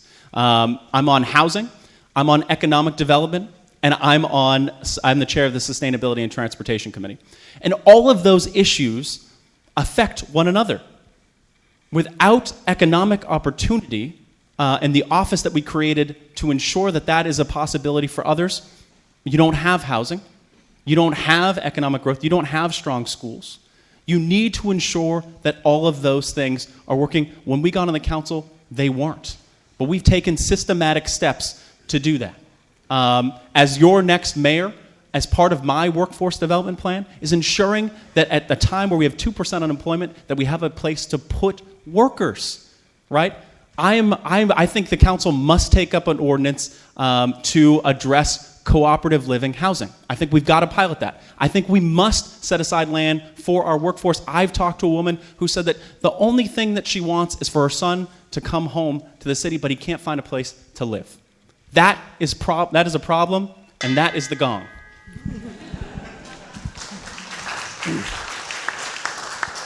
Yeah, this is the issue I spoke about when we started. The over-gentrification, the overdevelopment of our city that is squeezing out our families. We are just seeing these million-dollar condos and multi-million-dollar hotels going up everywhere. And you just hear it from folks, not just on the peninsula, of course, all across the district. People feeling like they just can't afford to live and that we are losing some of our character in this city. That if this keeps happening, we are going to become a city of the uber wealthy and those who are looking for services. That's why, as your mayor, I am going to continue to be your voice to achieve what it is that we need to achieve to balance that. And part of what we have to do is we have to say to developers, you have to do it differently. You have to double the amount of affordable housing you're actually building. Another place where my colleague and I disagree. Right now, they only have to build 10% of their units as affordable. When they're building million-dollar condos, that should be 20%. We have to make sure that we're saying to develop the Airbnb industry, I'm sorry, if you don't live in the unit, you don't get to rent it out. That's how you begin to push back on the over-gentrification of our city, because this wave is washing people out to sea. We have to step in and say to developers, I'm sorry, you know what? If you're going to build on our public property that we own, build what we need, not what you need.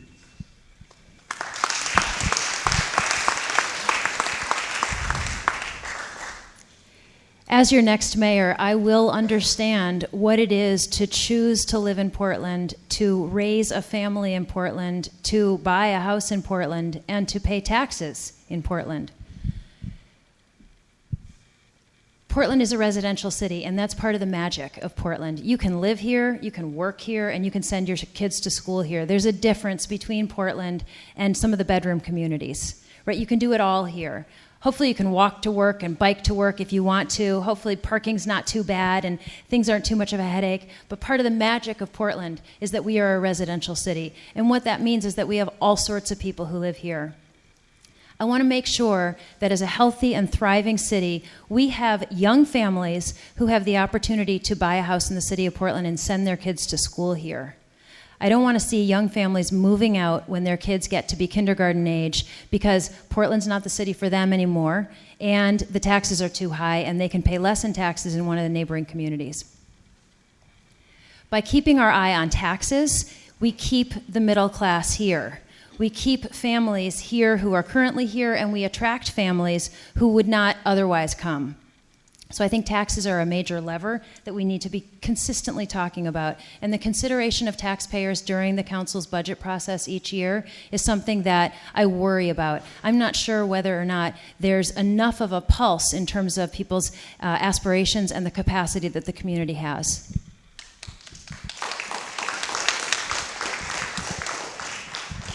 I've lived in my apartment on Munjoy Hill for the last 10 years. My rent's gone up once. My people don't believe me when I tell them I have a very personal relationship with my landlord. I think she's an idiot. But, I mean, Portland's about to go through a revaluation, and it's about to become a really big deal. She's not an idiot. She's really, really nice. And she's letting me and a couple families really be able to thrive and survive on the hill. But I'm watching through my bedroom window houses get demolished and McMansions go up. I'm watching the condos show up. I'm watching the price of coffee like on the corner store go up. And I think we can absolutely do a lot of things to help prevent gentrification from absolutely strangling us and squeezing out not just the missing middle, but like the lower middle and the upper lower and the lower class, the working class, the people that run our factories, the people that serve us that bust your dishes, hi, me. And I think housing, also very important. We absolutely have to kick out Airbnb. No, it has to be home sharing, and that's my bottom line on that. It has to be that way because we're in the middle of a crisis, but it's strictly tied to transportation. The Metro's doing great things, and I'm really proud of them, but we can help the Metro. We need to reboot our bus lines for the commuters that off the peninsula. I'd love to see a light electric rail system to really aid transportation enough. It will take the burden of traffic off downtown. I want card systems. He's going to gong me. I want card systems to pay bus fares. And I want...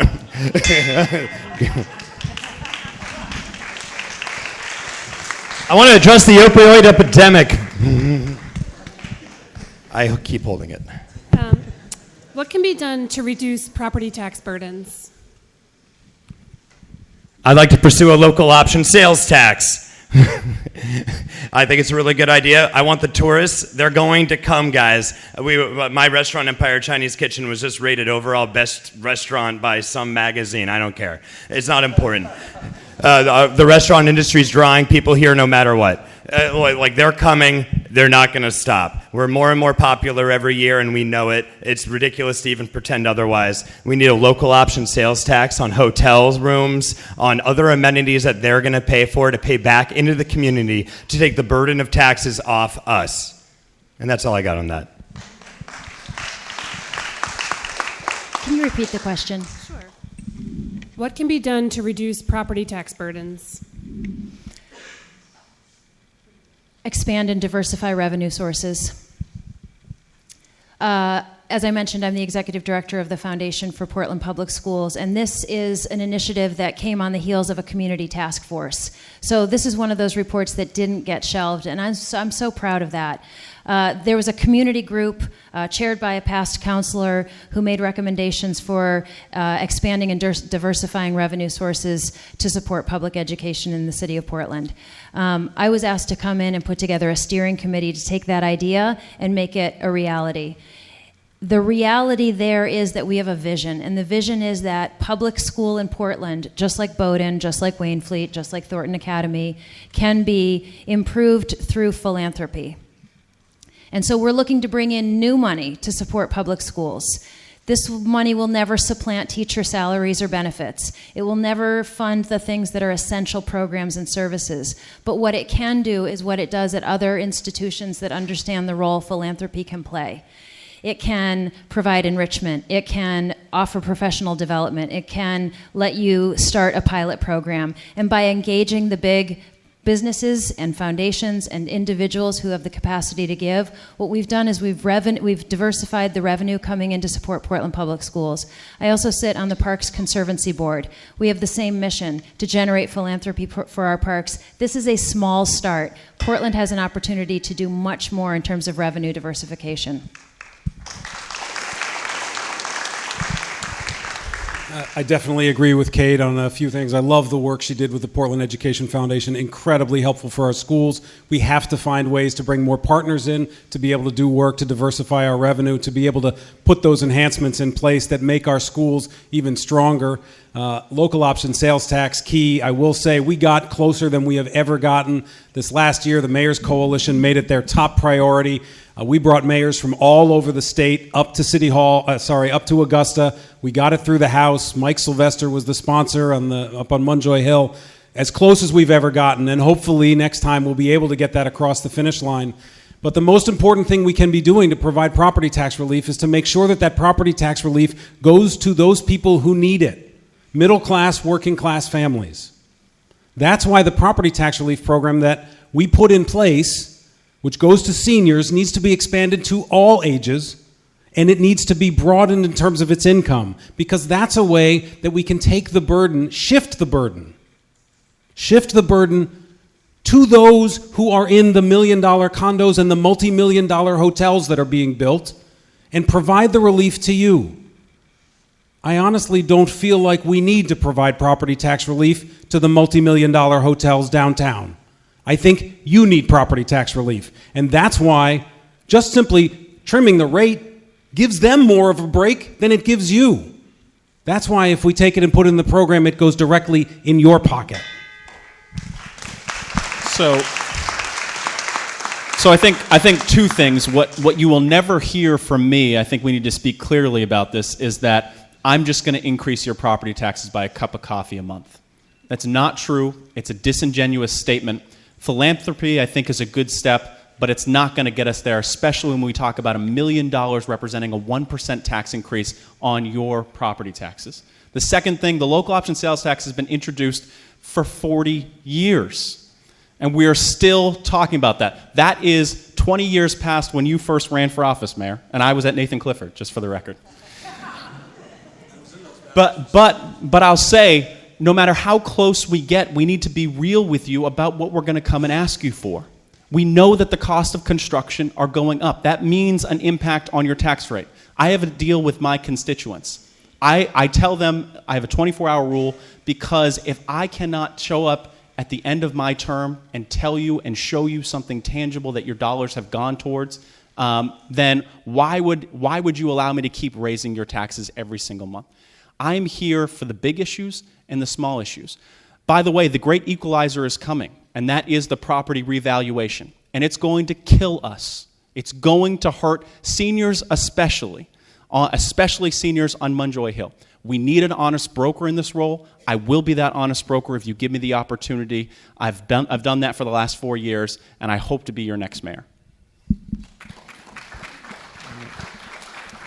For Councilor Thibodeau, the city recently implemented the Portland Senior Tax Equity, or PSTEP, program. What do you think of this program, and do you have other ideas to help seniors in the city?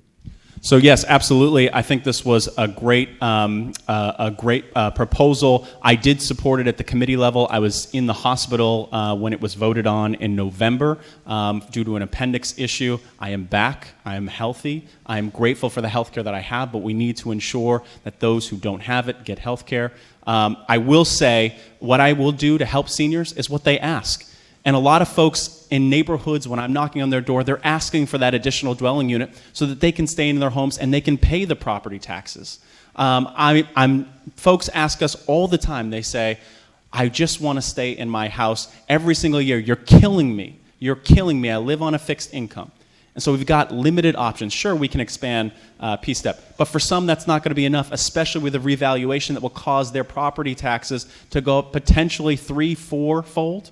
That is something that is on the horizon for folks. We've got to address that. I will say we do have programs for seniors or for folks who cannot stay in their homes. That is the abatement process. It's a lengthy process, but one that we use when seniors cannot pay their property tax bills.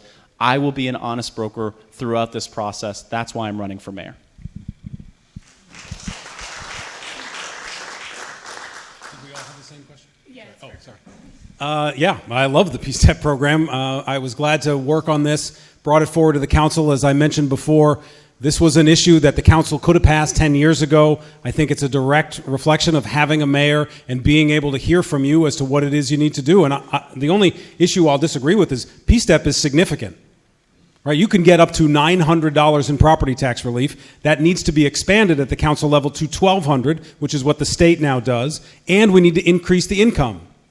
That's real money. You can get $1,000 from the state, $1,200 from the state, $1,200 from us. That's $2,400 in property tax relief. That is real money. That is money that keeps people in their homes, if property taxes is the issue that's keeping them out. So the P-STEP program is something very close to my heart, very proud to have authored it and brought it forward and got it through the council unanimously. And I think this is an example where I want to talk about, I didn't have to be an activist in that case, right? In this one, it was quiet. We worked, we got it done, there was good support, we did it in committee, brought it forward, and it was unanimous. That's what's important about understanding with a mayor. Sometimes you got to be quiet and lead from behind. Sometimes you got to be an activist and lead out front. But in the end, you better get things done. You better help people stay in their homes. Because if you don't, then you ought to be thrown out of office. No doubt about it. If I don't get things done for you, I shouldn't go back.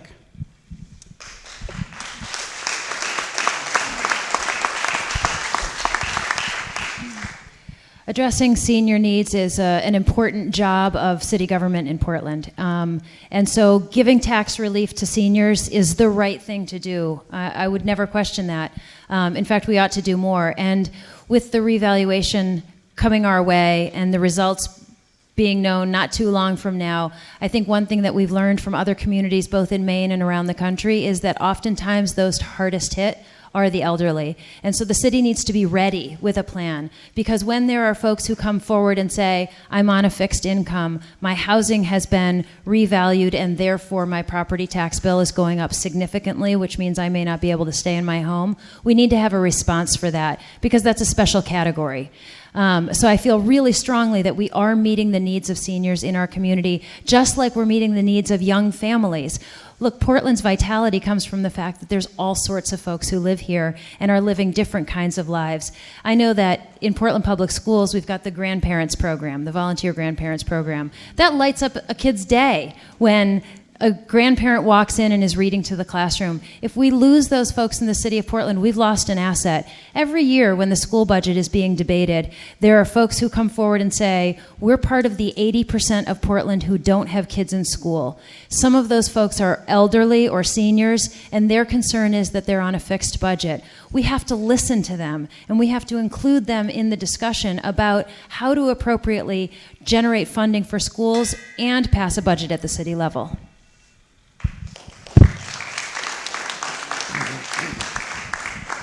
To answer the question, yes, of course, I think the program's great. Yes, of course, I believe we need to provide tax relief for the seniors. It wasn't until the Back Cove Neighborhood Association I learned we didn't even have a senior center, to which I said we should build one. And I was a little surprised the city council hasn't even done that yet. Like, what gives? Build a senior center. And we should also provide better transportation to it. Bus passes for seniors. We should improve the infrastructure of our sidewalks. I don't know if you guys live in residential neighborhoods like me, but getting over the snowbanks in the wintertime gets a little tough, even for little young scrappers like me. I'm 33 years old. I'm not young. But no, we need to help the seniors get over these snowbanks. We need to get them involved in the community. I had to put my grandmother in a home this last summer up in Lewiston, and it was heartbreaking for my entire family. The seniors should be able to stay at home. So we should rezone Portland to allow more multifamily units to allow our seniors to even live with the families. I'm getting verklempt. All right. As your next mayor, I promise to listen to all of you, no matter how old you are, no matter how young you are, and I'm going to do my best in city council to represent you, all right?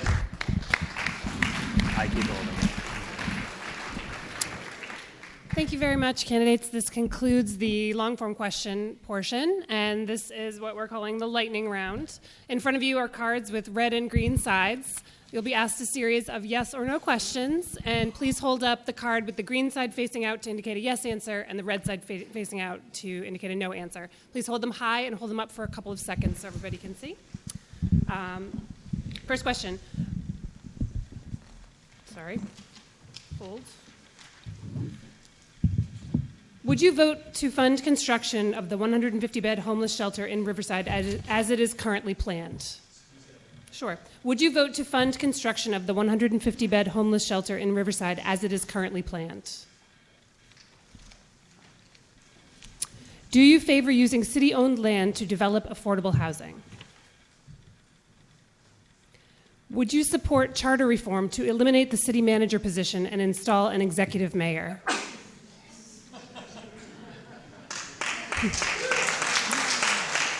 Do you support ranked choice voting for city elections? Do you support public clean election funding for municipal elections? Do you favor needle exchanges? Do you support safe injection spaces? Do you support local option taxes? Do you support any form of rent stabilization? Rent stabilization. Mm-hmm. Do you mean like rent control? Do you support municipal funding for universal pre-K? Do you support the return of large item pickup?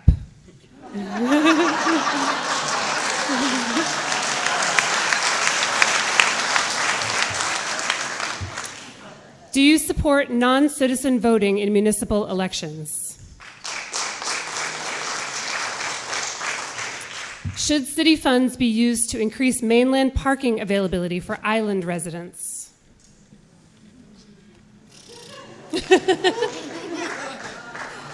Thank you very much.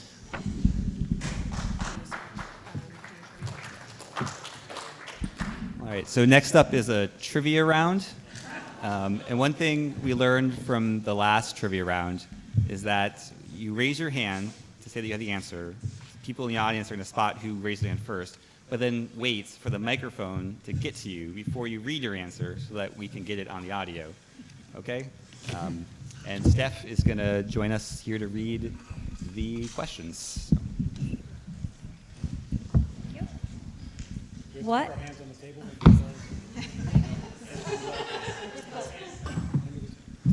What is the financial year 2020 mill rate in the city of Portland?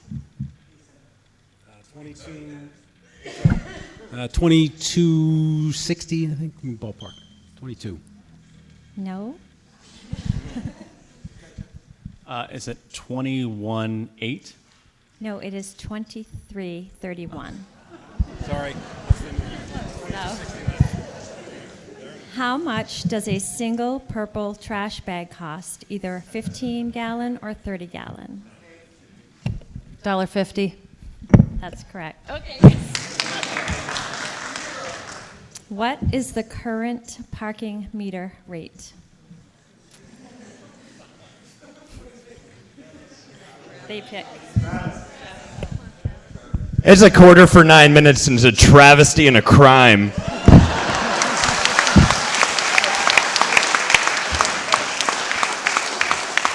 Well, the answer is $1.75 an hour. What does a yellow parking ban mean?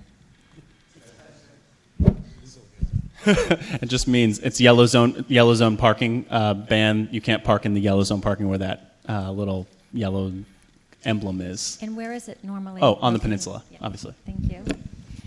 What? You didn't say where is it. Okay. What Portland politician was once described as the senator from Handsomeville by Stephen Colbert?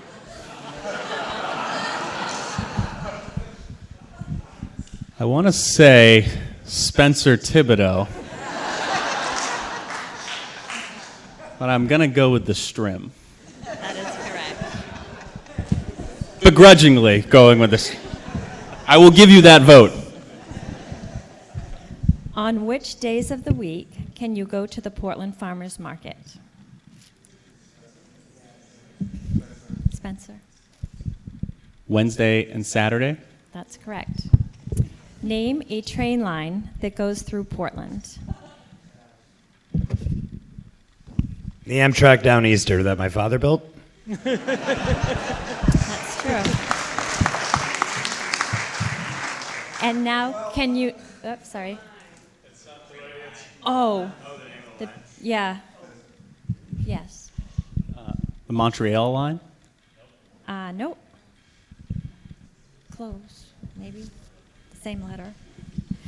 Some answers are St. Lawrence, Atlantic, also known as Grand Trunk, Pan Am, also known as Main Line, and Mountain Division. And can any of you name 3 businesses in Riverton? Mm-hmm. 3 businesses in Riverton. So Allagash, Lucas Tree, and Hannaford. That's good. Moran's Market. Thank you, Come on, Stephanie. buddy. Lawrence Market. All right, so we're now at closing statements. There's 3 minutes each. You'll get the same 20-second warning. And which end are we starting at? Do you remember where we stopped? You had the last question. I answered last. Okay, so we'll start with you then for closing statements. Closing statements? Yeah. Someone else can start. You can cede if you'd like and come back. I don't mind starting. I'm Travis Curran. Have a good night, guys. Thanks for coming.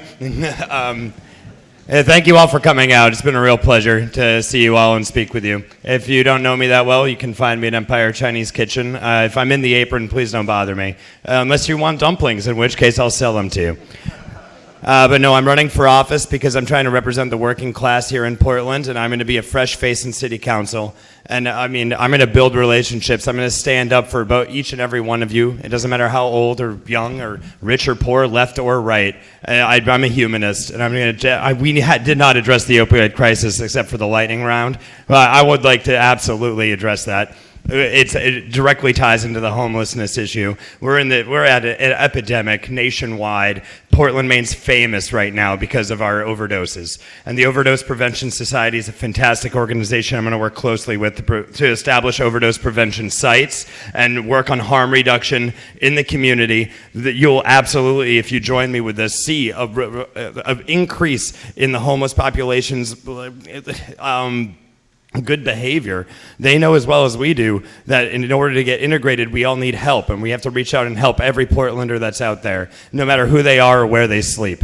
I also believe in public transportation. We need night buses for our second and third shift workers.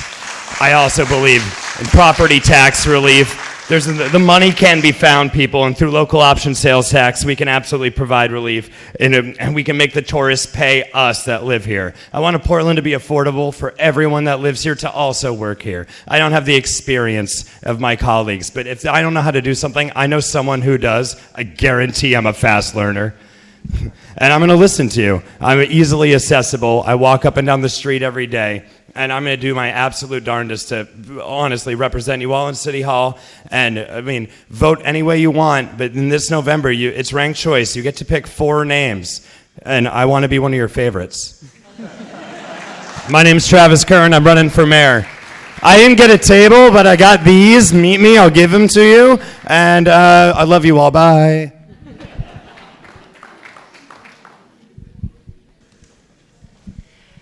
Thank you all so much for being here this evening. I want to say a special thank you to the Libbytown Neighborhood Association as well as Nason's Corner. I know that Stroudwater, Oakdale Woodfords, and the University Neighborhood Associations as well as Deering Center were on the the roster. So thank you so much. This is actually an amazing thing, I have to say, just from the candidate's perspective, to have several neighborhood organizations coming together and giving us an opportunity to interact with a whole lot of folks is fantastic. It's efficient, and I love it. Thank you to everybody for being here this evening. I know that lives are busy, and so taking time to engage civically as you are is important and valuable, and I appreciate it. My name is Kate Snyder. I'm running for mayor, and I'm asking for your first place vote on November 5th. I want you to feel good about Portland city government. I want you to feel like you are being represented at the council table and that the councilors are working together to establish annual priorities. As stated in the charter, it's part of the deal, that the mayor is convening a group of folks at the beginning of the year to talk about priorities, and that those priorities really drive the council's work. I served 6 years as an elected official here in Portland. As I mentioned before, I had the opportunity to spend 4 of those years in leadership positions, and I believe, it was said earlier, and I believe in this truly, to develop the camaraderie and the trust among your colleagues is imperative to getting the work done. You can disagree, you can debate, you can end up with split votes, that's fine. But I believe so strongly that our conduct as we go into this work is a representation of you all. And I want you to feel confident that your representatives in city government are doing the work that will propel our city forward. Portland is on the move, there's no doubt about it. And part of the discomfort is the change when we go from what we have been through what we are now to what we will be. And those change points require somebody who has experience, temperament, and stability to help lead the way through tough decisions. We've got the homeless shelter is still clearly on the radar. We've got housing issues that we're all talking about this evening. Lots of folks in Portland feel like their taxes are too high. We obviously need to diversify revenues and work really well with our partners in our legislative delegation, and work really well both regionally and at the state level to get the local option sales tax once and for all completed. As I mentioned earlier, I want our city government not to create winners and losers, but to be thoughtful about how we conduct process in a way that brings people to the table, listens genuinely to voices, and makes good decisions for the city of Portland. Again, thank you very much.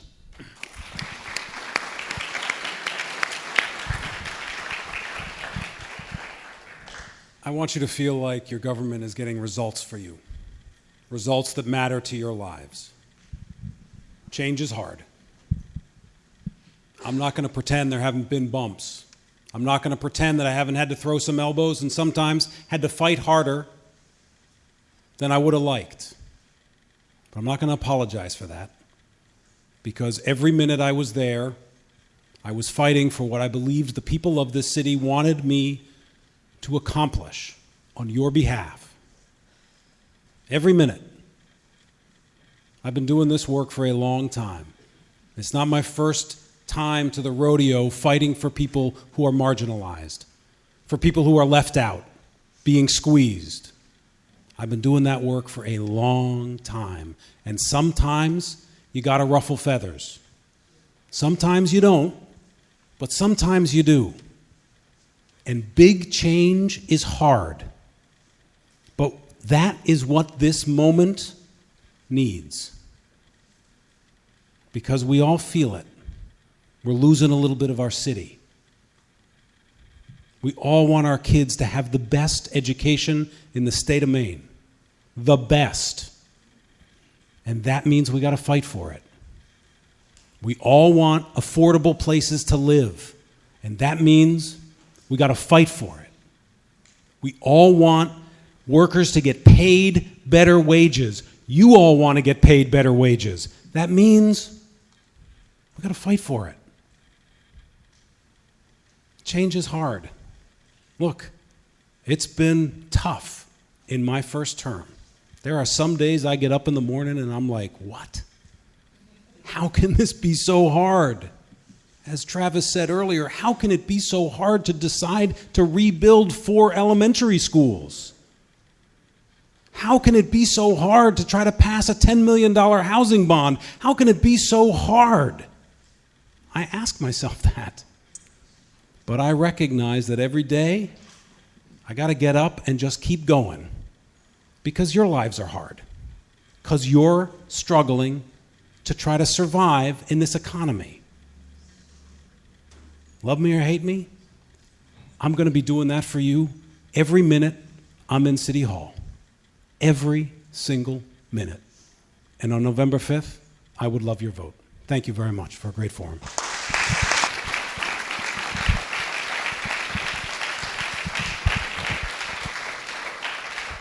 So, Brett, I noticed that you didn't read out the score who won the trivia, so I got to expect that maybe it was me.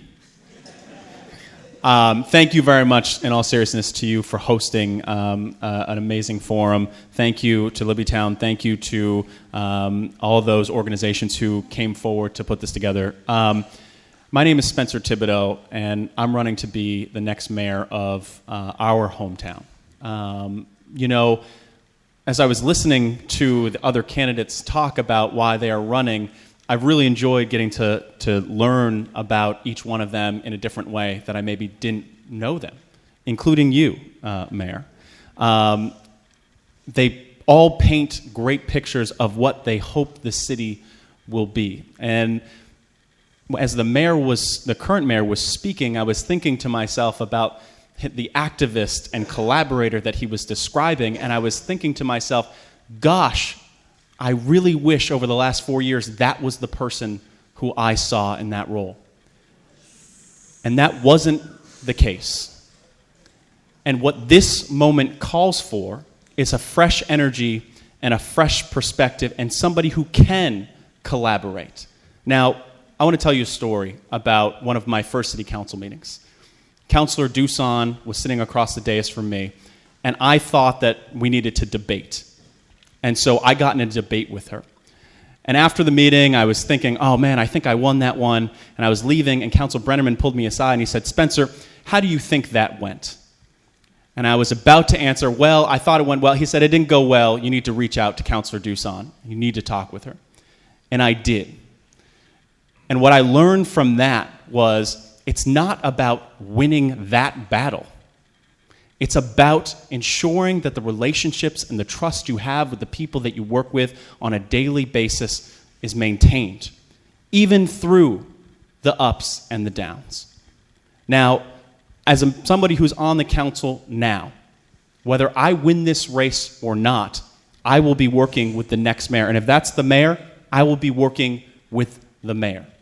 And that's something I'm committed to doing because my constituents expect it. We need real change in this position. We need real experience in this position. Somebody who's actually done what they said they do. And that is work with the city manager and work with the members of the city council. I will do that regardless of who is in this mayor's position. I ask for your first place vote in November. And I thank you for your time.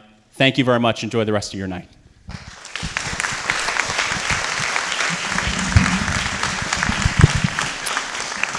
That concludes tonight's forum. Thank you so much to all of the councilors of the City Council D3 and mayoral candidates.